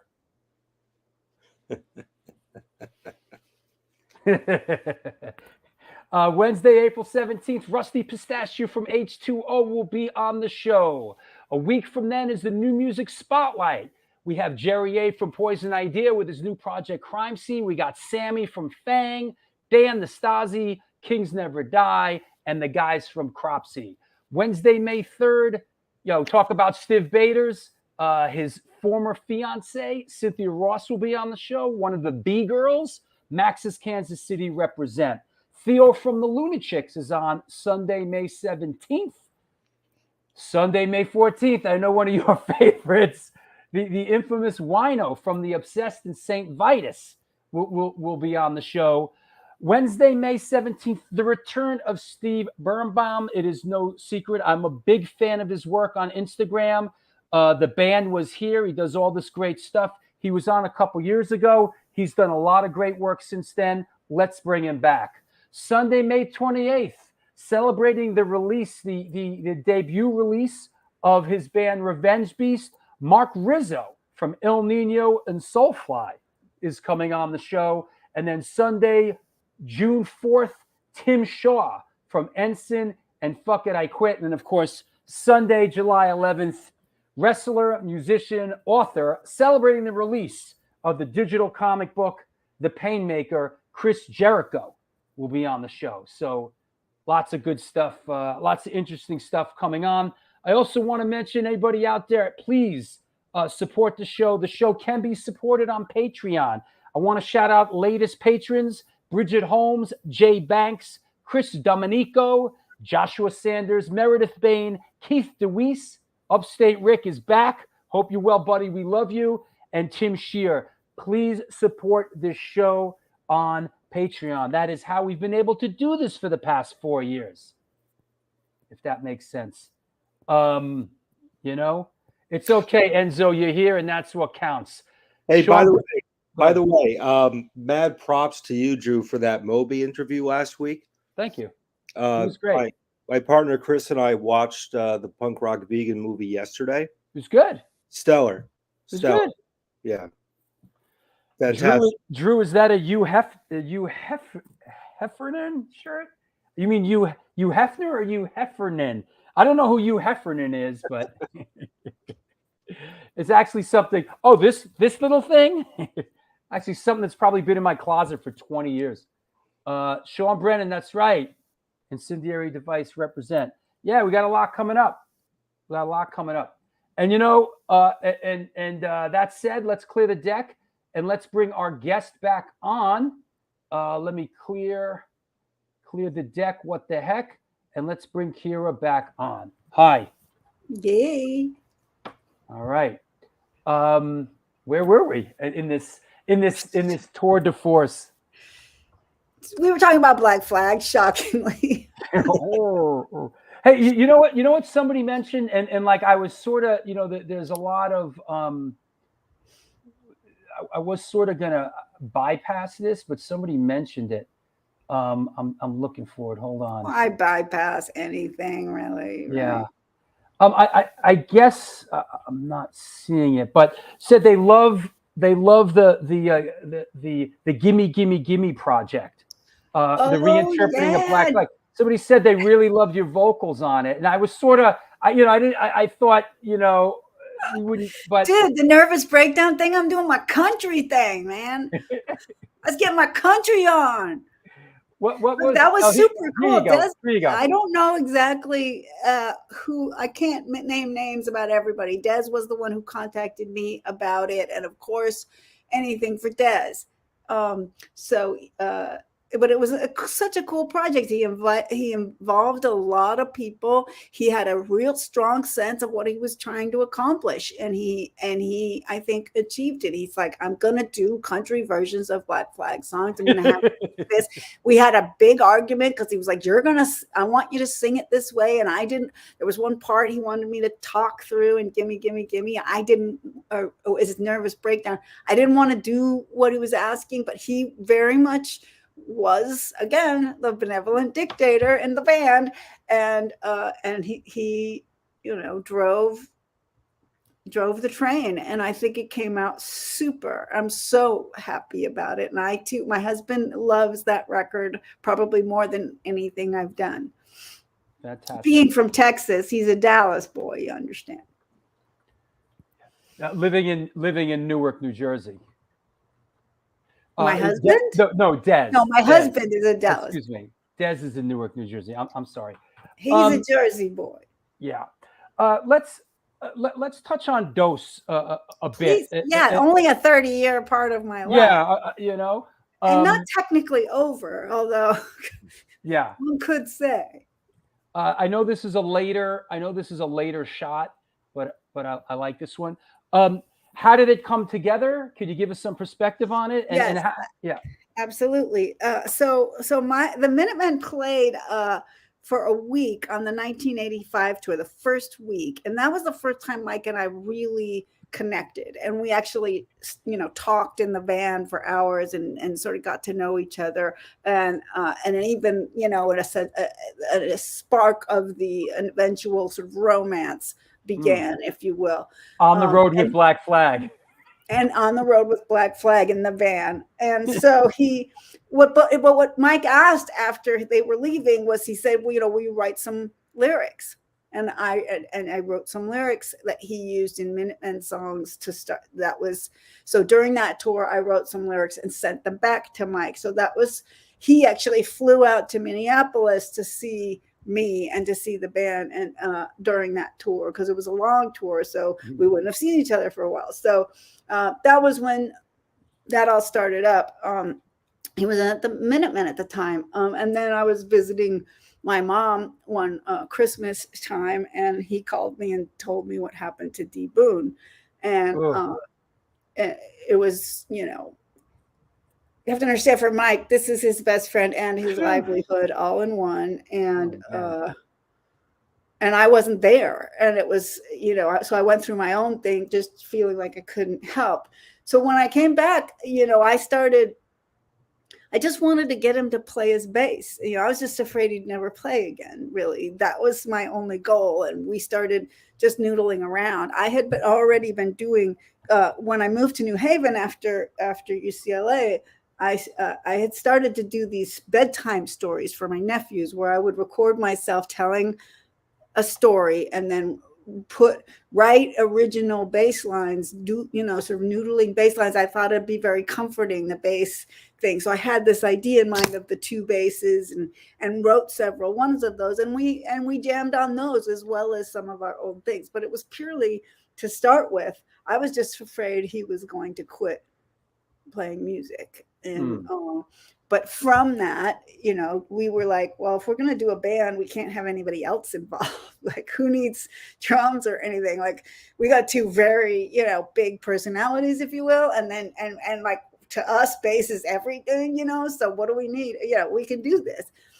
So there was a bass centric, just, we don't need another instrument. Having done Minute Flag, I will say, I felt like we had already experienced this sense of there was barely room for the two of us. There was certainly no room for the two of us with all those other people playing, So I listened to Minute Flag this morning and, really enjoyed it. At one point I thought, like, I thought to myself, like, what am I listening to? Like Grateful Dead at the Matrix 1967?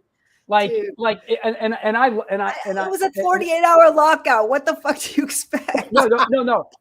I don't mean that in a bad way. I'm a big fan. None of us were happy. I would say I was surprised that we had committed to not putting it out until one of the bands didn't exist. It is a moment in time, like so many records are, and it's totally legitimately that. It's weird ass. But it was, I think, especially that the freeform jams didn't go as they often don't in the studio. Right. Duh, I don't do freeform jams. I'm not into freeform jams. I write all my solos. I don't like not knowing what I'm going to play. So anyway, but I think it had taught us when we made the decision in Dose to not try to help include anybody else. We didn't need them, and I actually was surprised when I was in New Haven after college that Mike started Firehose. I was surprised that he decided again to sort of take that leap, because of course he hadn't. I wasn't sure whether he would try to do something again after the Minutemen. And I wrote some lyrics for Firehose, as well as some Pat Baldwin pointed out. let me ask. How do you stake out the territory in Dose? How do you sort of Well, navigate? it's all in the songwriting, right? So, and my solo stuff very much has been influenced by this. You know, I now think bass playing is really all about the spaces and the holes, and so when you write, you know, the initial bass line you're writing the song, you have to leave space. You know, there becomes this interplay of rhythmically there has to be room made, and so there isn't sort of a low high. We don't try to do it that way. We do it in the rhythms, we do it in the spaces, and so it's all about the songwriting, which is part of why it's taken, you know, it took 30 years to do 4 records or whatever. Yeah. It just, the songwriting is all of it, you know.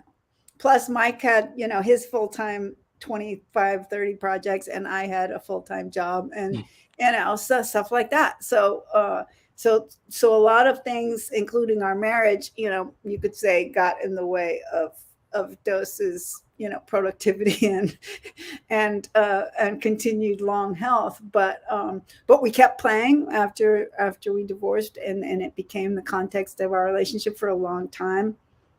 Was it Fleetwood Mac-ish? Was it weird carrying on in a band with your ex-husband? Well, I mean, to me, and that's easy for me to say, right? Because I had a big part of why the marriage wasn't going any longer. It's easy for me to say that for me, it made me feel like there was still a context for us to have a relationship. And I felt horribly about not making the marriage work, you know. So there was the commitment, if you will. It felt like a way for me to honor a commitment. So in that way, I loved it. I also think that both of us being such bass-centric musicians, it meant so much to us. Dose is just a labor of love, you know, and in that way, it just had to, we felt like it had to go on. So there was there's no pain in the fact of doing it, but it's still the two of us, and sometimes the politics of a band are, you know, nothing to do with music. Unfortunately, there's all that stuff, you know. Yeah, absolutely. I can only imagine having been married and divorced. Jonas says I seen Dose in a little bitty teeny room in Mobile, Alabama. It was loud and amazing. I used to go for long weekends while Mike was on tour with Firehose. I would go and meet him up in different parts of the country and play a few gigs. So we did manage to get out of the road. We also played in Holland, went there for a weekend. Right. So we did some crazy stuff with those. We got it out there a little bit, and you know, people thought mostly that it was weird. They weren't there to see Dose. They were there to see Firehose. There were promoters who would tell us we were playing, and then when we got there, like, they didn't have Dose on the bill and have any intention of having us play. They, you know, because of course they just thought it was, you know, oh, Mike wants his wife to come play, you know. So you know, look, we never sold a lot of records. Nobody really ever came to the gigs, you know. It's a labor of love. It's a passion. It's a passion project. I don't do music for the money. Yeah, there you go. Go ahead, Joel. Go ahead. I'm sorry. Because you mentioned the M word, and I wanted to bounce back to Black Flag for a moment and talk about kind of the icky and sticky part of this whole thing, which is the money. And, you know, Drew, Kara, I mean, we all know plenty of bands from the original punk era who formed all for one, one for all. Nobody ever thought to sign a contract. Nobody ever thought to come up with an agreement, like what happens when the singer leaves, you know, what happens if the drummer gets kicked out, all those things. When it came time for you and Black Flag to part ways, from my understanding, you were presented with a buyout offer from SST against future royalties. Like, here's your sum of money. Go away. And I would imagine, knowing what I've heard about Black Flag, here, sign this. Exactly. But, you know, back then I would imagine a lump of money would be kind of attractive, but you said I no. was about to graduate from UCLA, and I think that they sort of underestimated my sense of self and whether or not I'd be able to survive this horrible ordeal of being kicked out of Black Flag.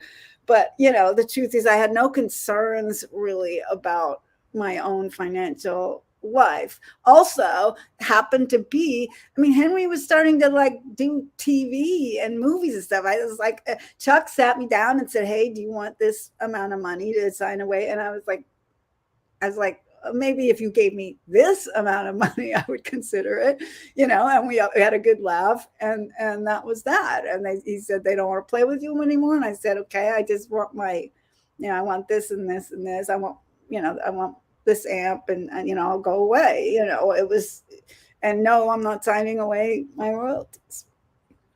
We couldn't agree on terms. Let's just put it that way.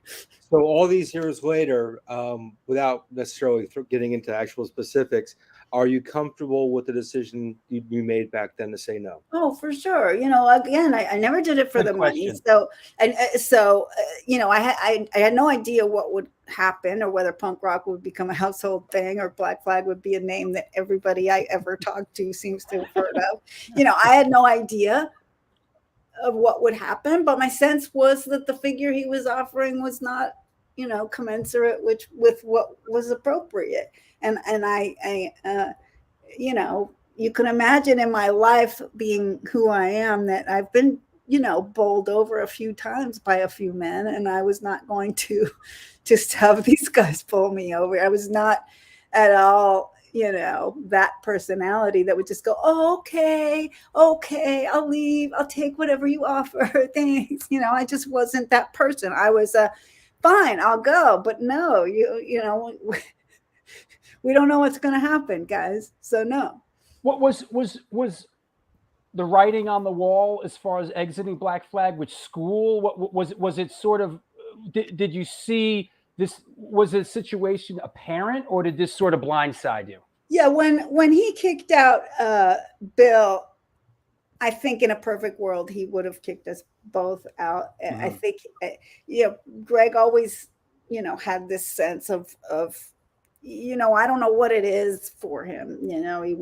But control is a big thing, and for whatever reason, it was very clear to me at that point that Bill, my God, he was much more a member of Black Flag in my mind than I was. So for him to get thrown out meant, I certainly wasn't on any solid footing. And then while I was on the 85 tour, like right around when we recorded 10 and a half, I was talking to Mike on the phone back at SST, and they were planning a tour during my last quarter of UCLA. So I already knew they were planning to do a tour without me before we finished the tour.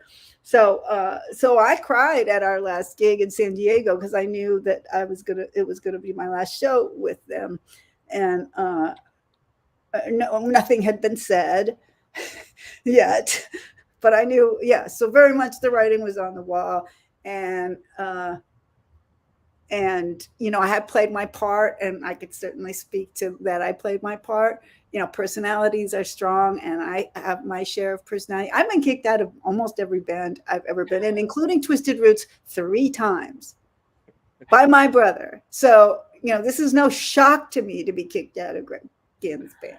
Oh, that's funny. Again, I'm used to it, dude. You can't upset me. Yeah. I was sad because, my vision was I was going to finish UCLA and be able to sort of commit more. I'd always had this sort of anchor on me of the UCLA thing, and I was finally going to be somewhat liberated. We were going to be liberated. We weren't going to have to tour around my school schedule. Like, to me, we had just getting to the point where things were going to be, I was going to be able to contribute more in a way, but that was my vision. Yeah. Seldom does it work out that way. That said, I'd like to sort of segue into your career in the film business a little bit, and talk about some of the great stuff you've done that has brought me a lot of joy. Coming from a film business background, is this stuff that you studied at UCLA, or how did you get into the film business, and Kind how of like did how you? I got into bass, right? It was like, Yeah. it's Like always how? an accident, right? Okay, so I was in the computer business. I studied computers at UCLA, computers and math, a lot of math, and uh, and when I finished, I went to Yale University to work in the computer department, and then came back to LA and worked in the computer programming arena for many years, 11 years total. And while I was doing that, I'd gotten pretty disillusioned with the work I was doing, and with working in the corporate world. You can just see me now in my nylons and dresses and trying to survive the corporate world. I didn't fit in. My personality was too big. My clothes were never right, even though I tried. Don't get me wrong, I was trying, but I never, it was so much work just to fit into the corporate world. I met a guy who actually my brother introduced me to. My brother was composing for a short film that this guy was doing sound for. His name was Brian Franklin, and he had just graduated USC Film School, and he was doing sound for film. That was his sort of thing, and he was going to run. He had this sort of small company that he's starting to get going, and they had me play bass in this composition. Paul brought me in, and I was like, wow, he's using computers, he's doing music. Like, this is kind of cool. It's combining two sensibilities I already have. I already have computer skills. I already have audio skills. This is kind of a good fit. Plus, it's creative people. It's not corporate people, right? Mm-hmm. So I started dating this guy for a little while, and basically twisted his arm to hire me in his little teeny company for $8 an hour. I took a huge pay cut for my computer gig and answered his phones, and did invoicing, and basically try to run the office and contribute to his company while I would learn skills. What turned out happening is you got 3 boys and a girl. Boys like to do sound effects and that kind of work. They don't like to do the dialogue work. It's extremely detail oriented and painstaking, and that suited me fine. There was a niche available. The guys all didn't want to do that anyway, and dialogue needed to be part of the sound job. So what we're talking about here is a dialogue editor, correct? Yeah, I mean, people wonder what that is, because they think they just record it all on the set, right? That's what I'm getting at here. On the set, what do you got to do, right? Right. But okay, what they record on the set, layman. Yeah. They record the wide shot, and they record, right? So each scene has, many takes recorded in many different ways, right? And then you go into the picture editing world and you chop this all up, and you create this scene that goes from sentence to sentence, because it's this mishmash of all these different takes. So when it comes to me, it sounds like garbage, right? It's just, unless the picture editor is incredibly skilled, that's not their forte to make the dialogue work. My forte is to smooth out all the background sound so that you never get the sense that it isn't part of one scene. I will correct tiny little things. There's a little click on the top of my word because someone put something down. I can replace just a syllable or take a little click out. I can remove background sound, although that sometimes gets in the area of mixers. But my job is to present something to the mixers which is organized in such a way that the mixer can do their job, so I'm to hand off, take the dialogue. Also, replacement dialogue. I have to add ADR when stuff can't be used because of technical problems, or they just want to change the line on the back of the guy's head, so they want him to say something differently. We record ADR. We record group people. We record voice actors for all those people in the background, those extras who did not talk. We add talking for them. So, there's a huge amount that goes into it. Could you explain ADR?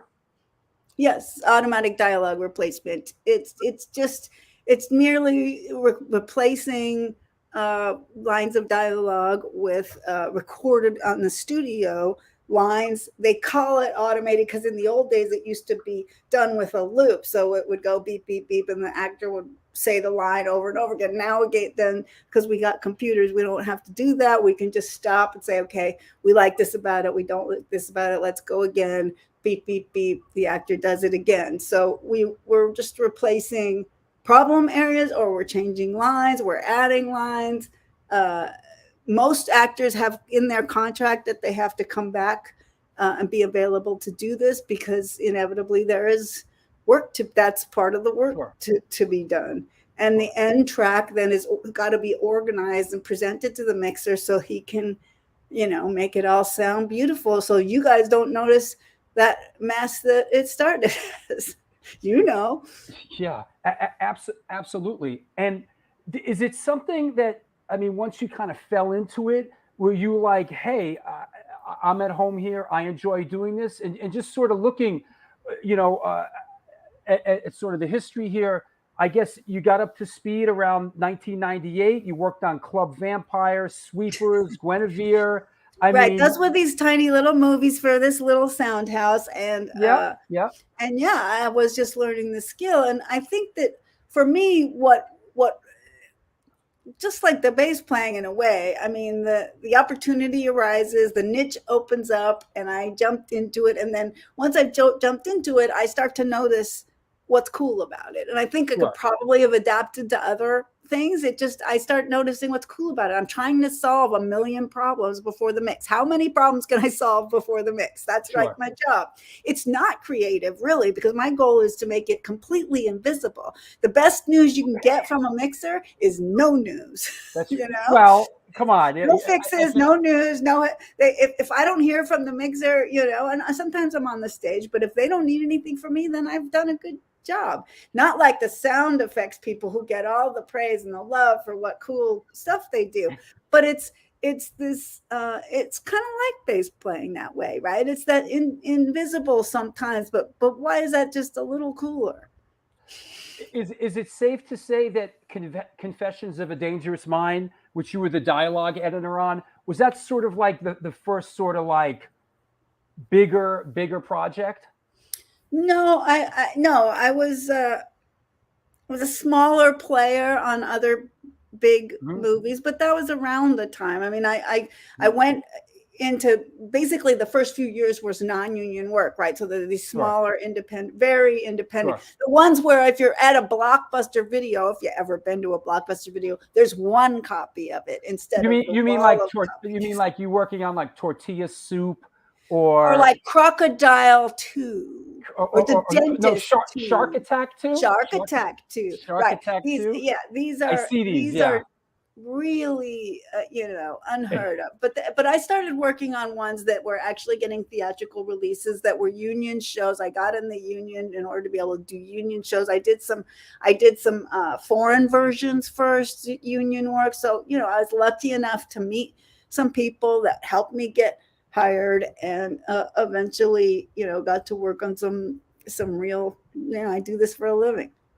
Well, I know Game of Thrones.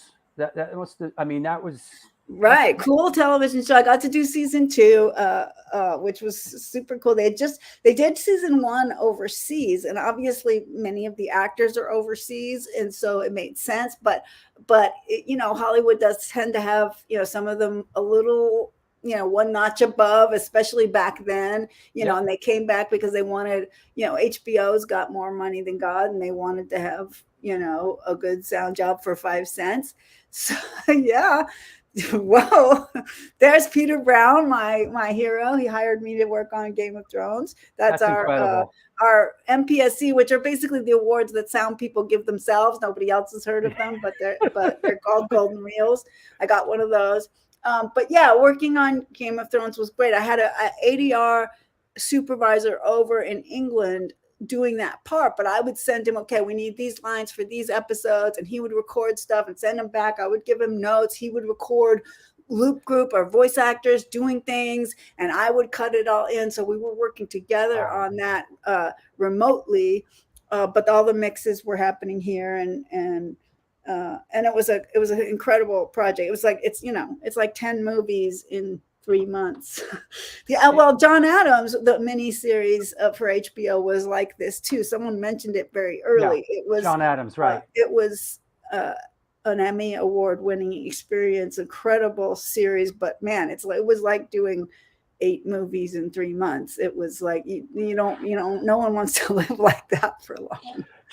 Just as a side note for me, why this resonates so much for me is, my uncle was a film editor who worked on The Hustler with Paul Newman under an editor named Dee Allen, who was one of the pioneering film editors. My uncle Richard Stone worked as an assistant under Dee Allen. He worked on. Do you know why women were film editors early? Do you know? Yes, I do. History of this? Okay, because I was at the Academy Museum. Would that be World War II?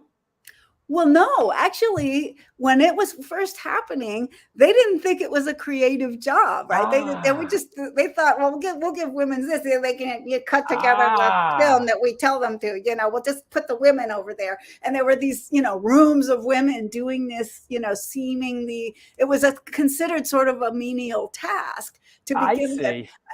This woman explained it at the museum. It was kind of cool. It was, just one of those things. Of course, you put the lame guy over there, but it turned out, that was actually kind of a skilled area, but men gave us a little inch and we took it. So another a film that you and your team actually, and I saw this in the movies, and the sound design, and it was big, man. This in the movies was big. Hell it was. Should have won Best Sound. Should have won not just Best Sound, but should have won Best Picture. Does anybody remember who won Best Picture this year? I don't. The Revenant. Yeah, we were like, what? Like, this one is a cult classic. Come on, dude. Yeah, so I watched this. George Miller is an incredible man. I watched this last night, and I watched this version of it, which I didn't know. Hold on a second. This version, this one over here. The version, the black and white version that was recently released. Let me find it. Mad Men. Yeah, and I tell you, I enjoyed it more the second time. I really did. Well, there's a lot of really weird ass nuanced shit in that movie that I don't think a lot of people picked up on. I, of course, saw it, 3 million times every single line. But those of us who just watch it once in the theater might miss a lot of the weird nuanced stuff. I mean, I'll tell you, you guys, just between us, Warner Brothers panicked right at the end, right? They thought it was too weird. They literally got someone to do a separate edit of the movie to cut out some of the weirdness. And they did a little, don't tell anyone, they did a little like competition between these two versions and did a little preview to a preview audience because they were scared. There was some weird shit in it. There was, and guess what version scored better? Right. George Miller's version scored better, and good thing. I think part of. What are you gonna do? Suits. Yeah, Warner Brothers. They tried to ruin it. It's always Warner Brothers. Well, no, I mean it's the problem is that the money people are not creative people, right? So you always have this bumping of heads between the creative people and the money people, Before I ask you specifically about your friend George. I put a record out, by the way, before we finish this. Watching it the way I watched it, at home with captions and having Black control and over it. I gotta say, like at this stage of my life, I actually enjoy it more because I like to see what the scriptwriter wrote. I like to get all the nuances and all the stuff in the movies. A lot of times, and plus I have hearing issues. I'm just so pummeled by everything. A lot of times I don't even understand. I can't even hear what's going on. Yeah. So I really enjoyed. Yeah, I know. Mixing that was a bloody nightmare. I can imagine. There was so much going on. Every moment you're trying to figure out, well, what do we want to hear? The music? That explosion? Do you want to hear what that person just said? The wind, like, the wind from the desert. Right, exactly. You've got sound effects and music, and it's just this constant. The mixers are just trying. Okay, no, we got to go back and pick that word. Okay, no, my music is being crushed. You know, the sound effects are too loud. No, you got to have these big vehicles going. You know, it's just a million things at once, trying to figure out what it's almost like, you know, how trailers are like this, right? Every second something is happening, only it's a whole bloody movie. Yeah. Could you give us a little George Miller perspective? I know if you don't know, George Miller was a doctor for 39 years before he decided to become a filmmaker, and has made, you know, not just the series of Mad Maxes, but has also made Happy Feet, has also made Babe, the pig Babe, movie, and that series, Lorenzo's Oil, you know, tiny little independent, cool drama. You know, the guy is just like, he's this big. And the way he thought about ADR, because of his experience with animation, he would bring actors in and make them do, I'm talking hundreds of takes. At times of every line. I sat with George Miller one-on-one going through hundreds of lines, him going, okay, take 1, take 2, take 3, take listening, and then him saying, okay, save take 16, 22, 50, and then I pull up and then going through it again. Okay, play 16, play 22. Okay, all right, this is the select, and then move to the next line. I spent 10 weeks in a room with George Miller picking line by line the ADR. And he literally built the performances after the fact, because most of it was unusable from the set because of the vehicles and the stunts and everything, right? So it's all ADR done like an animation, him thinking he can improve performances too. And I got to fit them on people's mouths. It's crazy. Wow. He also directed, you know what he also directed? The Witches of Eastwick. Yeah, I mean, the guy is... And he's making more. He's not done. He was 72 years old during Mad Max. And we were working round the clock, 90-hour weeks. He's there fighting for the sound, fighting for everything, looking for me when I'm trying to have a cup of tea, you know, and he's looking for me like, let's go. I'm like, he's one of give my me favorites. A minute, George. He's him and Werner Herzog. Him and Werner Herzog are my I've favorite. worked with him as well. He's my guy. He's next to my dad. He's my fucking hero, man. Woman of the Desert, Queen of the Desert. I don't know this one. It's a late Herzog movie I worked. Yeah. You worked on the Joker? I did. We got nominated. Any Joker perspective for us? Oh, well, I mean, Todd Phillips is an incredibly strong director. He's done comedies, right? He did Hangover and stuff. He's a comedy guy, but like with most comedians, is not, not at all a laughing, happy-go-lucky guy. Very serious, dark guy. He also, did documentaries in the punk rock world and stuff, and has some sensibility in that. Very serious, knows what he wants. Just. No nonsense, and has an editor who works with him who's very much the same way. Well, excuse me, he did of course he did that Gigi Allen documentary. Exactly, and had that, so he had that very serious sort of punk rock background, serious guy.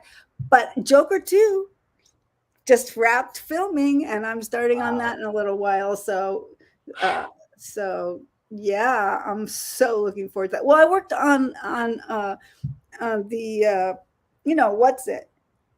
the Bradley Cooper and Gaga version.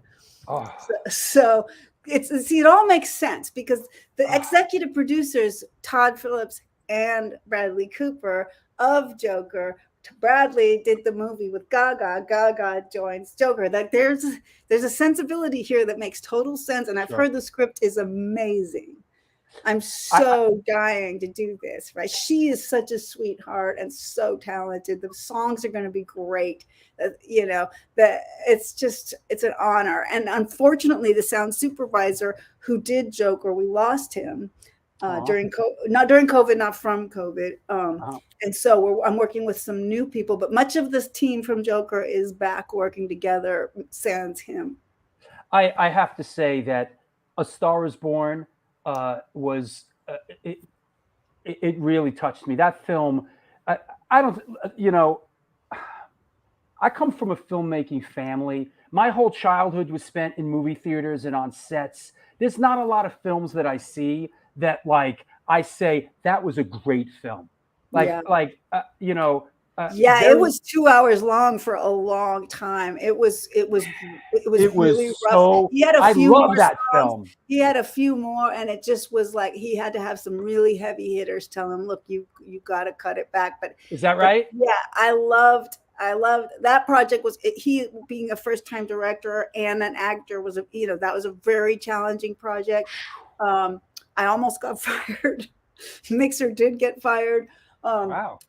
Very difficult politics in that movie, and he's a super everything needs to be the way I want it kind of guy, and and rightfully so. If you're remember this benevolent dictator thing is not unique to music. Directors are absolutely the benevolent, if you hopefully benevolent dictators of the film, right? So I'm very used to being the tiny little cog in the wheel to being told what to do. And there's something comforting about knowing that your opinion is just not required.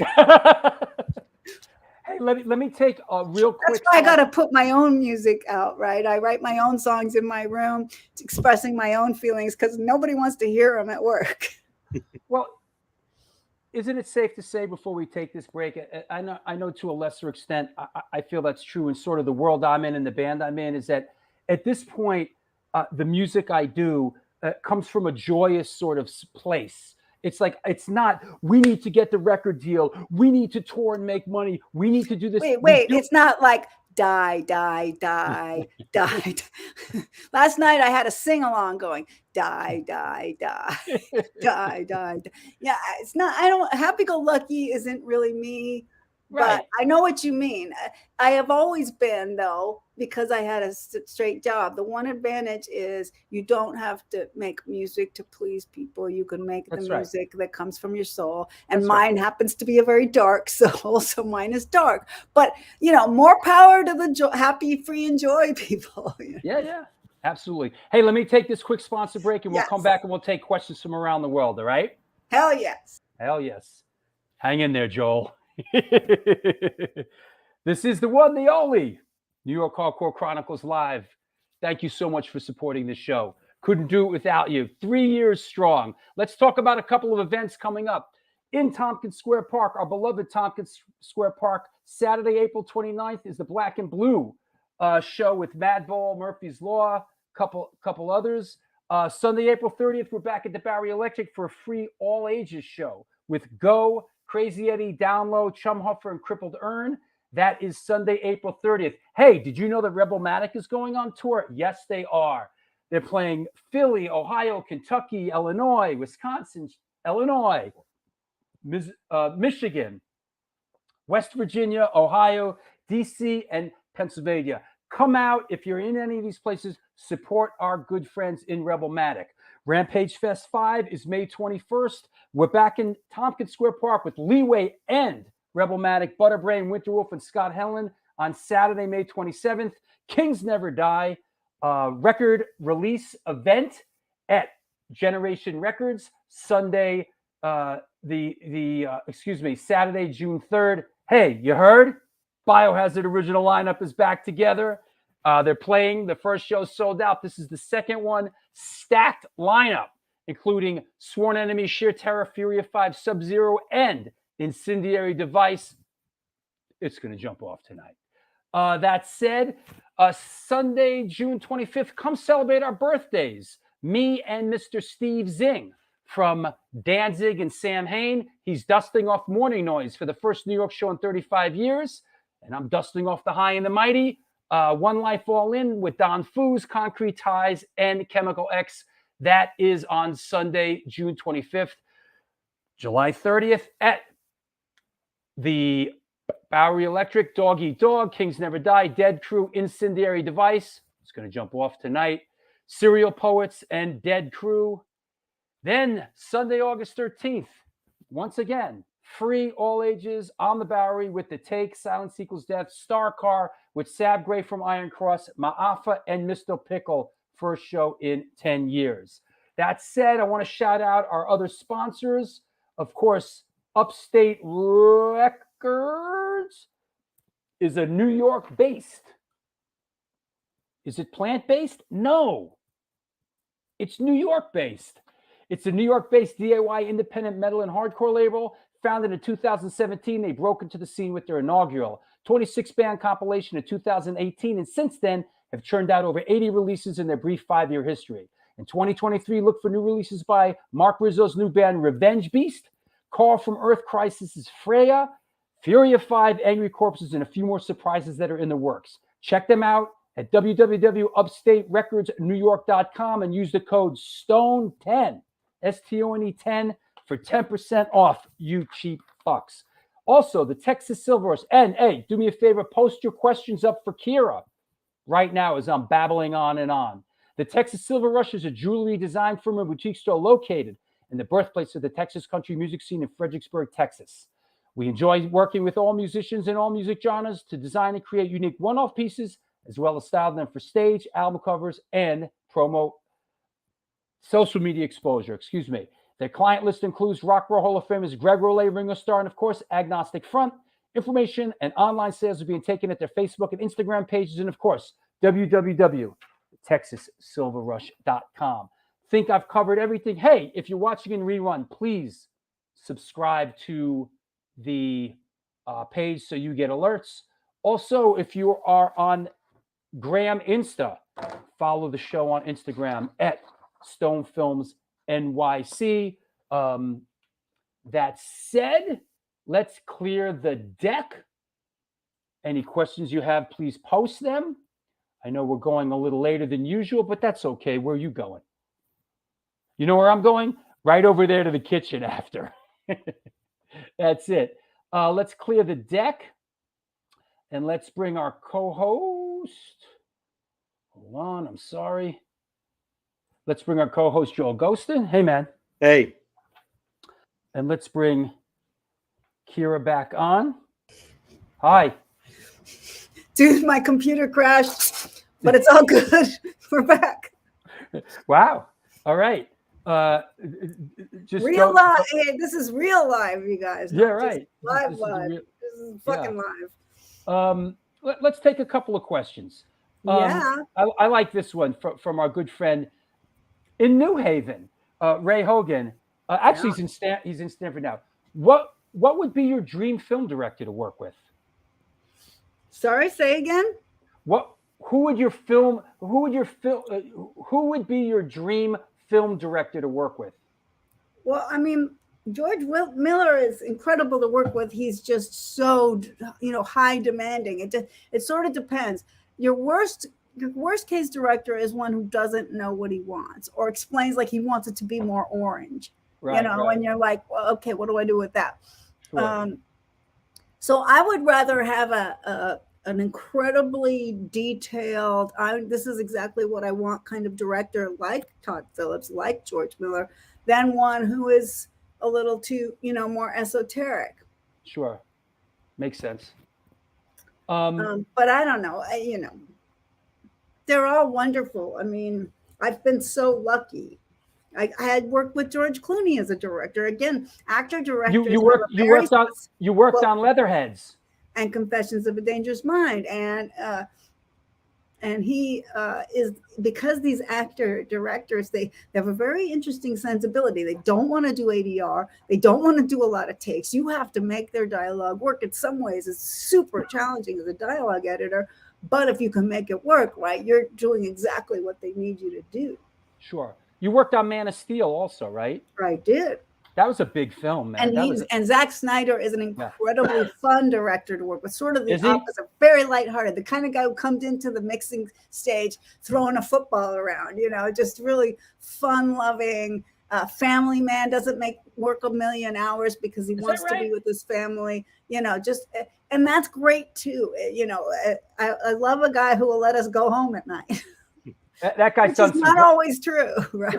That guy's done some great work. That guy's he does. I miss working with him. Yeah. Michael LaRose says, Kira, how great were the Screamers live? Awesome question.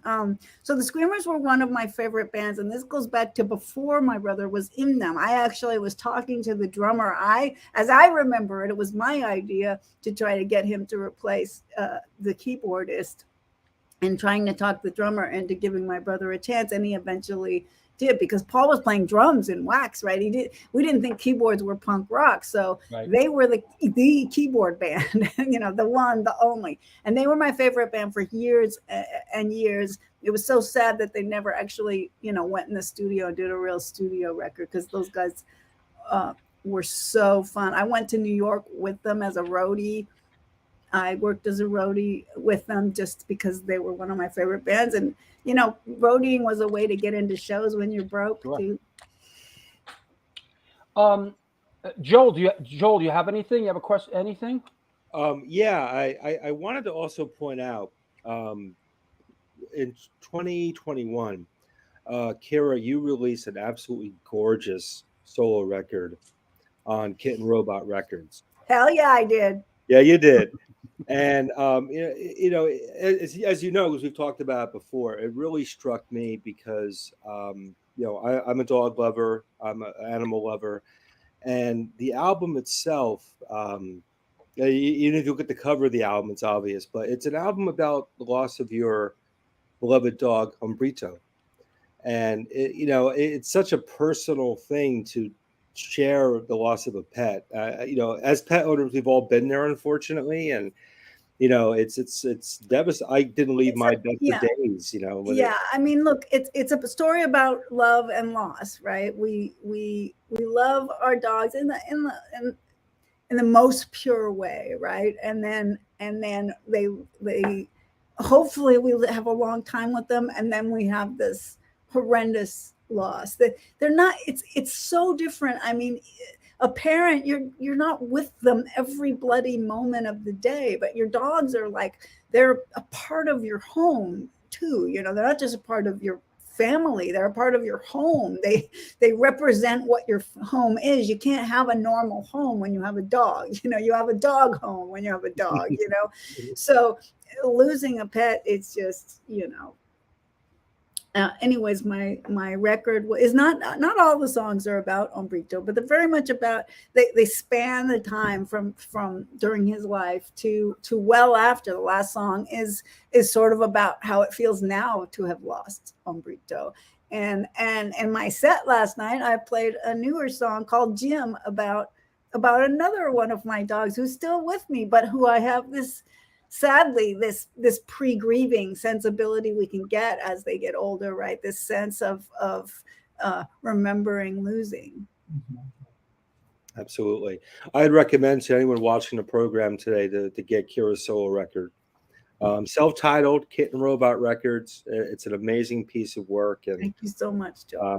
It's one of those records that really hit me. And it's one of the powerful things of music. It's cathartic, it's raging, it's healing, it's all those things that we get into it for. So thank you so much, Joel. I do. I have a little more fun in my live set, but I very much go there. I just don't. I don't go there and stay there the whole set. I try to go into some of the other rages in my life, too. This is a good one that GP asks. I like this one. Can you enjoy a movie after it's complete? I.e., wait, I want to answer Frank Pepe's or Sally's. I was introduced to Sally's. I don't even know what this is. What is this?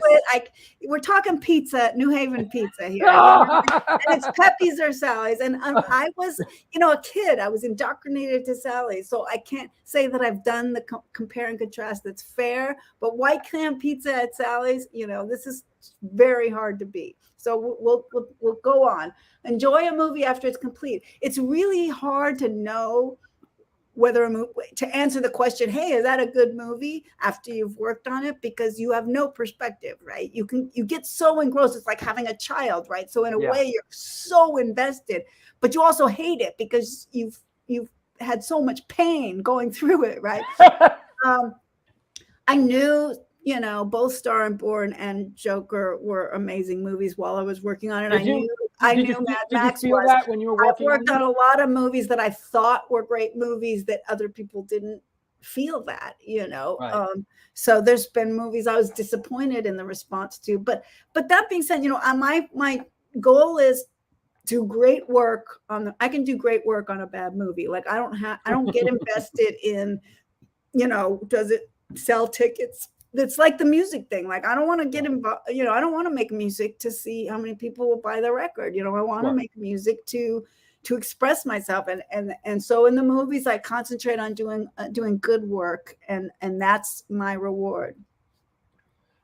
Makes sense to me, but I could just imagine working on a film like A Star Is Born. I mean, that film just, whew, that. You know, another film I really enjoyed is Once Upon a Time in Hollywood. I really enjoyed that. Me and my father went to that. Probably the last time I was ever in a theater with my dad, who's 90 now. But and I'm not like I'm not like a Tarantino fanatic, but I really enjoyed a lot of the filmmaking of that film. That was one of the other films that I thought were really. Look, going to movies is different. The question is a good one. Working on a movie is so different than just being. I love movies. I consume a lot of movies. I'm in the Academy. I get access in the Academy screening room, which is now the way we stream movies, to every bloody movie. My husband and I saw easily 65 movies of 2022 movies. Good because Lord. I don't want to vote without having, seen the stuff. That's very honorable of you. I invest and I enjoy a lot of different kinds of movies. Hey, sorry I jumped out for a minute. I wanted to grab this for everybody. This is the album. Mine is signed, but check this out. Kitten Robot Records, Kira. Oh, Joey, you are so sweet, Joey. Good man. You're so sweet. Here's a good one. Did you buy Al Pacino kicking Henry Rollins' ass in Heat? Al Pacino he's a small man, but I will tell you this: I worked on a movie with Al Pacino and I drew a blank, but working on Al Pacino dialogue is kind of like what we were talking about. Like, I could it doesn't imagine matter if it was a great movie or not. I could work on his. It was with Robert Williams too. It was the two of them. Oh, that was Ditto's movie. That was Ditto's film, wasn't it? And it was just, working on it. I could just listen to them all day long. But no, Henry is a bigger, more muscular man than Al Pacino. He would have had to play dirty, maybe have a knife in, and get a little jab in. So I don't know. I don't know if I buy it. Okay. I like this one from Pat Bowen. How do you keep your wrist conditioned to play bass after the injuries from the Black Flag days? That's a very good question. Playing like that is pretty much out of my capacity. I actually have what I call my old lady strap. I can't even put a bass on this left shoulder anymore. The physical. Look, 45, 50 years of bass playing, for a little body like this has taken its toll. And my hand, I appreciate you asking. It was tendon damage, so it was never, fully broken. But the whole time I was in Black Flag, you would see me afterwards with my hand in an ice bucket, which is not a pleasant feeling. So playing like that, I'll tell you about experience. Pat Smear contacted me because they were doing the Germs movie, and he was involved in the Germs movie. And one of the scenes in the Germs movie, they go to a show and Black Flag is on stage. And so he had these kids that were going to be Black Flag in the movie, but then we were recording Police Story. And the guy was going to play bass at the last minute as he had a family emergency and couldn't do the recording. And he's like, you got to do it, Kira. Calls me up, you got to do it. And I'm like, I can't play Police Story right now, right? There's no way. So I went there and I did play, and I sort of taught the young men how to play Black Flag way. And then I told Pat to never solo the bass track, because what would happen to me, to be perfectly frank, is I'd be fine at the beginning. And then as the song would go, my hand just would not go like it used to go. And of course, my demands of it were to play like I used to play. So I would get through the song, but it would not be up to my standards, if you will. But we got through it. It happened. I don't know if it's. I want to say sort of. Is there truth to the rumor? I don't know, but is it? I'll say it. Is there truth to the rumor that at one point did you get jumped jumped and someone tried to break your hand when you were in Black Flag? I seem to. Yeah, someone asked earlier about my.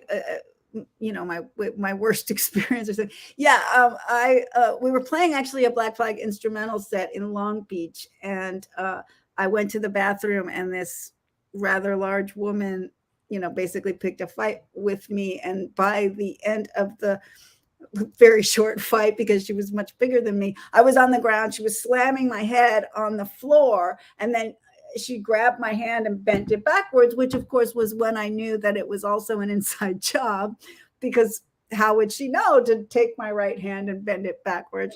And I had to play in 10 minutes. And so, of course, being who I am, I had to just play, and I did play, but I was in pretty bad pain afterwards. In the neck, your neck muscles have a really hard time like relaxing when you're having your head slammed against the floor. You have a natural tendency to sort of strain a little bit against that. But that's not, I mean, my hand was already hurt. That was just what taught me that it was an inside job, basically. Yeah, what was that like? How embarrassing is that, right? People hate me that much within the closed circle, right? I won't even ask, man. Well, wow. It's cool. It was Greg's girlfriend. She oddly thought, since I spent all this time with him, there must be something going on, I guess. She later said that she thought I had been involved in stealing some guitar, which, of course, I would never steal someone's guitar. So it was, it was all very odd and upsetting, and created a lot of drama that was completely unnecessary. My main thing was I played the song, I played the set, and I did get to actually confront the person and say, look, I didn't, whatever you think I did, I didn't do. And, so it was sort of resolved. I don't know if I really got an apology, but I at least got to say my side of it. Wow, no, that's not Susie Gardner. Wrong. Was that someone said Susie Gardner's doing the? No, that wasn't her. Is it? What is this? Ask her about. And she was Chuck's girlfriend. Come on, guys. Have you noticed that people will throw facts out like they know? Like I donated this bass, and they're like, "Oh, that's Kira Zolembic from when she was in Black Flag." It's like, no, it's not. Ask her about Joan Jett. Is there a Joan Jett? There is a Joan Jett thing. She. Look, I always, I think that we should all try something before we assume that it's not for us, right? Contempt prior to investigation. I was curious. There was always at parties, there was always girls making out with girls, right? At parties and stuff. Oh my.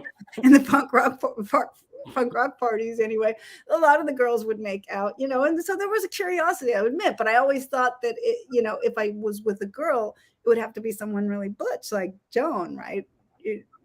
Who could be the more perfect girl to try it out with, right? Wow, I didn't see this coming. You asked. I thought you knew. I thought it was going to be, she let me. It was a guitar. I lent her a guitar. No. All right, go on. Go on. I knew Joan peripherally. I was at a party, it was all good fun. I tried it out. It turned out, girls weren't for me. But I have a very soft spot for Joan in my heart. I think she's an amazing person, aside from all that she's gone through, and like so many of us, has taken a whole lot of shit along the way, because somehow throwing stones at women particularly is just a fun hobby for a lot of people. Makes sense. Jason Navarro asks, what was the Tokyo sessions? Didn't Radio Tokyo?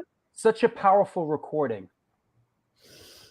There were multiple Radio Tokyo sessions. I mean, that was a recording studio. I think we recorded Family Man at Radio Tokyo. Dose recorded at Radio Tokyo. But you probably mean there was a set of recordings before I was in the band that Chuck played on. That was a sort of a demo. It had the songs from My War and had some of the songs. Was that with Chuck Biscuits playing drums? Chuck Biscuits which was my favorite version of Black Flag. I saw them at the Whiskey with Dez on rhythm guitar, Chuck Biscuits on drums. Killer set. Henry was pretty new to the band, and I was like, damn, these are my favorite band. And I would have been completely happy with them staying that way. I love joining them, but I thought they were amazing. You know that recording, Joel, with Chuck Biscuits on drums, that Black Flag thing? Yeah, I mean, it rips, man. It rips. I agree with and Chuck playing his own stuff like My War is killer, man. Yeah. The version of My War, the title track on the demo, unreal. It's like another planet. It's Yep. It's insane. As we head down the home stretch here, somebody asked about who was this band on this tour. Who was the band Nig Heist? Okay, Nig Heist was sort of I guess I would say it's sort of a joke band. Mugger, who was the roadie, was the singer of Nig Heist, and often different people would play the other instruments. You know, it was sort of Mugger's thing. It was a very sort of misogynistic set of songs, and they would have different people play, and it was in a way it almost felt like, you know, filler for the show, for the, you know, the bill. We need a third band, we'll have Nig Heist play that way. Mugger would be on tour and would open and stuff, and there you go, I got one. And yeah, dress up with a wig or something. That's some guy that is this is somewhere Dave-o. deep in my... That is Dave-o, our sound man, with a wig on and that outfit on, and I don't know who's playing drums. At one time in England and in Europe, I played bass behind the amp because, of course, having a girl in Nig Heist made no sense. But we would have some guy like the promoter put a bass on and pose out in front, and I would play in back. I got a full can of beer dropped on my head sit behind there because I guess someone was pissed off that I was trying to fool somebody. Wow. I got a question real quick. Please. Actually, before I get into the question, fun fact, that Nig Heist album is Pepper from COC's favorite record. Okay. I got into a whole conversation with Pepper once about the Nig Heist. I didn't even know Nig Heist had a record. Yeah, neither did I. That's awesome. I mean, I saw them play. It was sort of like just a goof. More solo shows I'm playing in May and in June, but it's all LA right now. But and I usually only play if someone, you know, talks me into it. I've been really lucky since the solo record. I mean, literally, this really cool LA club called Zebulon contacted me and said, "Hey, will you solo? Do a Kira solo headlining show?" And I was like, "Okay." People probably won't come, but okay. And so we played. I never intended to play live. That was never the plan. When I did all these interviews after the record, I said, no, I'm not planning to play live. But we did a live stream event. We've got a YouTube of a full set from San Pedro out on YouTube. There's a YouTube from last night's show, and we got 2 more gigs. So I'm playing out. Which I never thought I'd say again.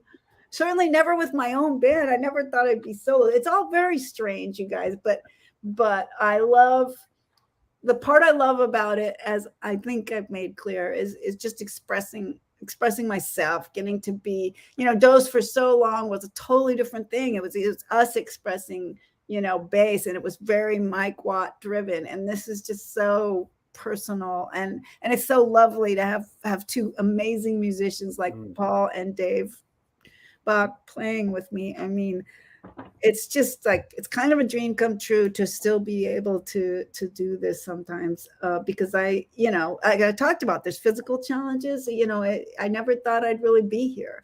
So lucky me, I get to talk about all this history stuff, but would kind of keep doing it, which is really cool. It's awesome. It's awesome.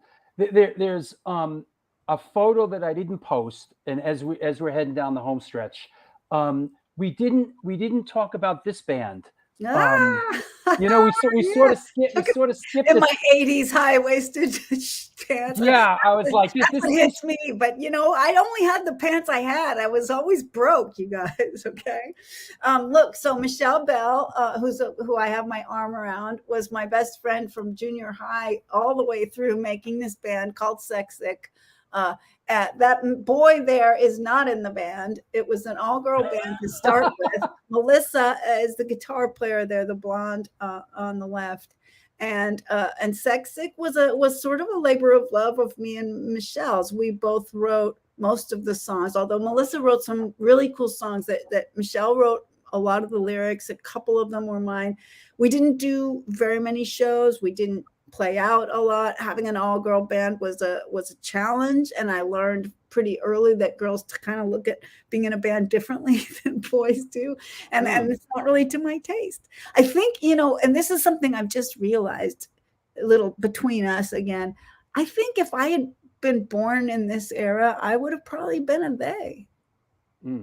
I was a tomboy. We called it a tomboy, when I was a kid, but I have just always been, identified a little more with hanging out with guys, and so this was a real challenge. Michelle and I were very close, so we thought we could make it work. And she was always very gung-ho, but man, it would be like, I don't want to do. I'm tired. It's like guys have a tendency when it comes to something like being in a band or doing sports, and maybe it's from doing sports. It's like you just do it, right? You don't. Yeah. There isn't a lot of like emotional whatever about doing it or not doing it, right?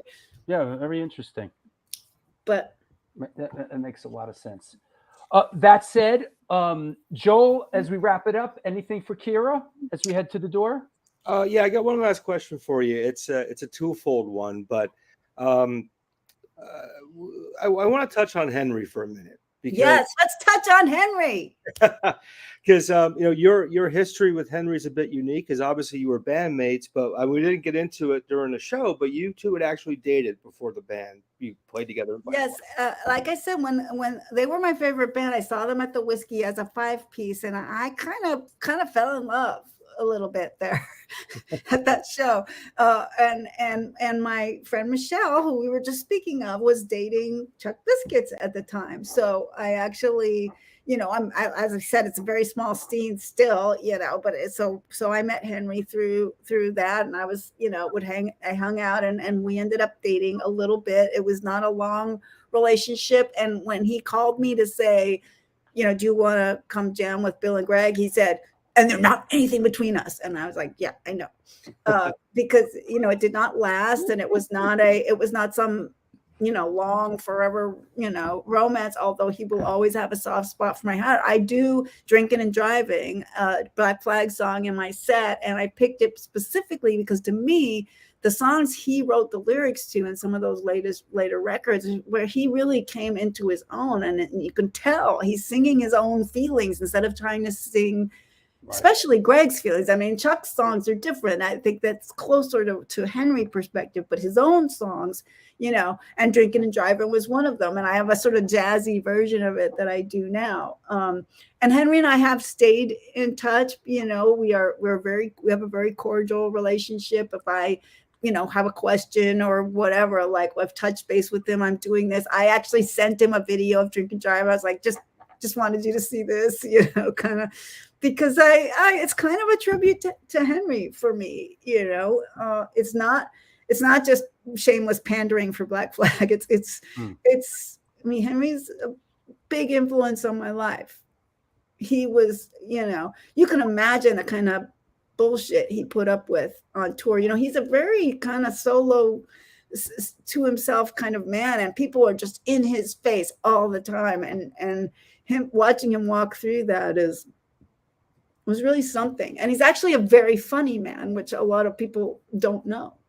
Interestingly enough, our show sponsor, 126 Hardcore Clothing, George, was just out on Henry's European tour, the whole thing.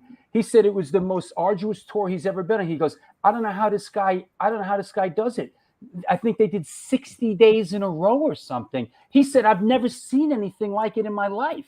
dude, on tour, if you ain't playing, you're paying. Yeah. You know, I mean, Yeah. days off suck. You can get your Yeah. laundry done, you know, that's about it. I mean, Yeah. so, and Henry learned that early. So yeah, Yeah. I mean, time on the road, what are you doing? I mean, if you're lucky, you got a hotel room. We never did, you know, so what are you doing? You're hanging around in the van with the other 10 guys, you know, you go to a record store, you go to a guitar shop to get some drum heads, you know, it's it's not fun to be in some town with a day off per se. So, Sure. you know, we don't tour, you know, in a comfortable, cozy situation. So you might as well just get it done and get home, you know? Yeah. Yeah. He did merch on the whole tour. He said it's the longest he's ever been out in one run. I think they did, I think they did like 60 dates. You know, it's like we played 4 months in 85, and we maybe had 2 or 3 days off. I mean, yeah, I mean, like back then you just couldn't even afford to take days off, really. I mean, like I said, carrying a PA system cost a lot of money. You got an opening band. I mean, you're trying to just pay yourselves, pay off the lawyers. It took us most of the time I was in the band to pay off the lawyers. Joel, was there a second part of that question? Well, yeah, you know, thank God they're out now. But I know the West Memphis Three, you know, those boys were in prison for years. Yes, they were. You know, Henry, bless him, really did tremendous work. Just saying the Lakers won, that's really cool. Just sorry. Here's one. Just saying. And Purple hair. That was 20 years ago already when that album, Rise Above album, came out that he did the Black that was great. And had Singer Laurie and a bunch of great people on it.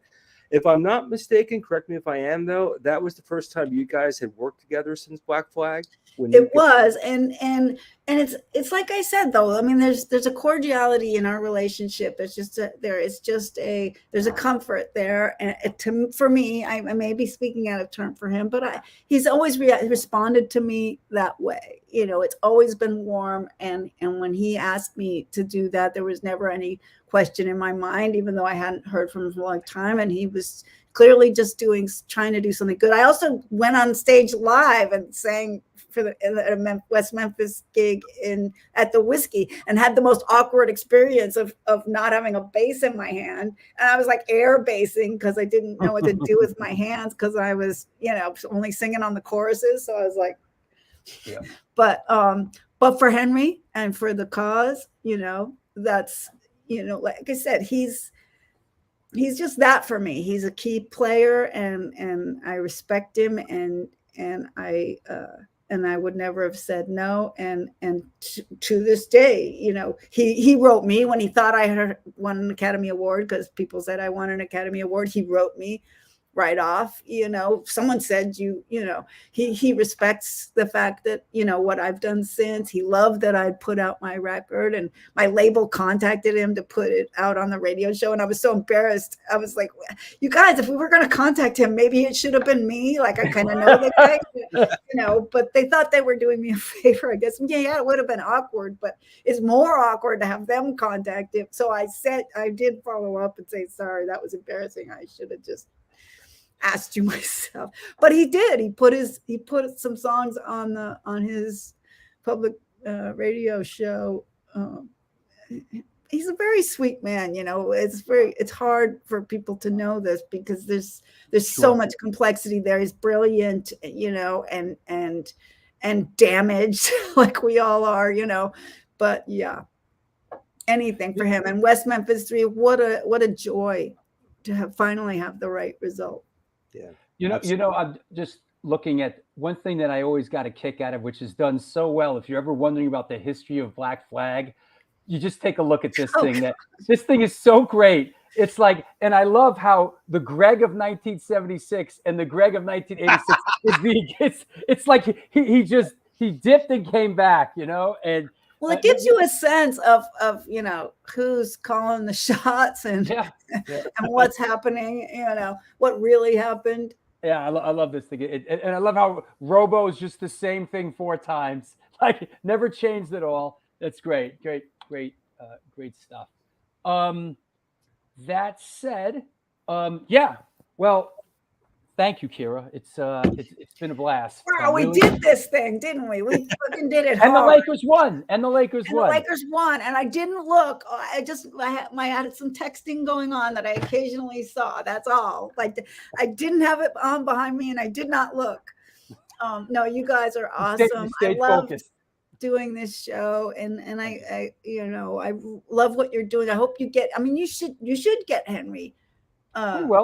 These people do. You said, he's a great interview, and you guys should see him when he does spoken word, because he's this very funny man. Yeah. And it's joy to have rage and humor, combined in such a beautiful way. Yeah, great.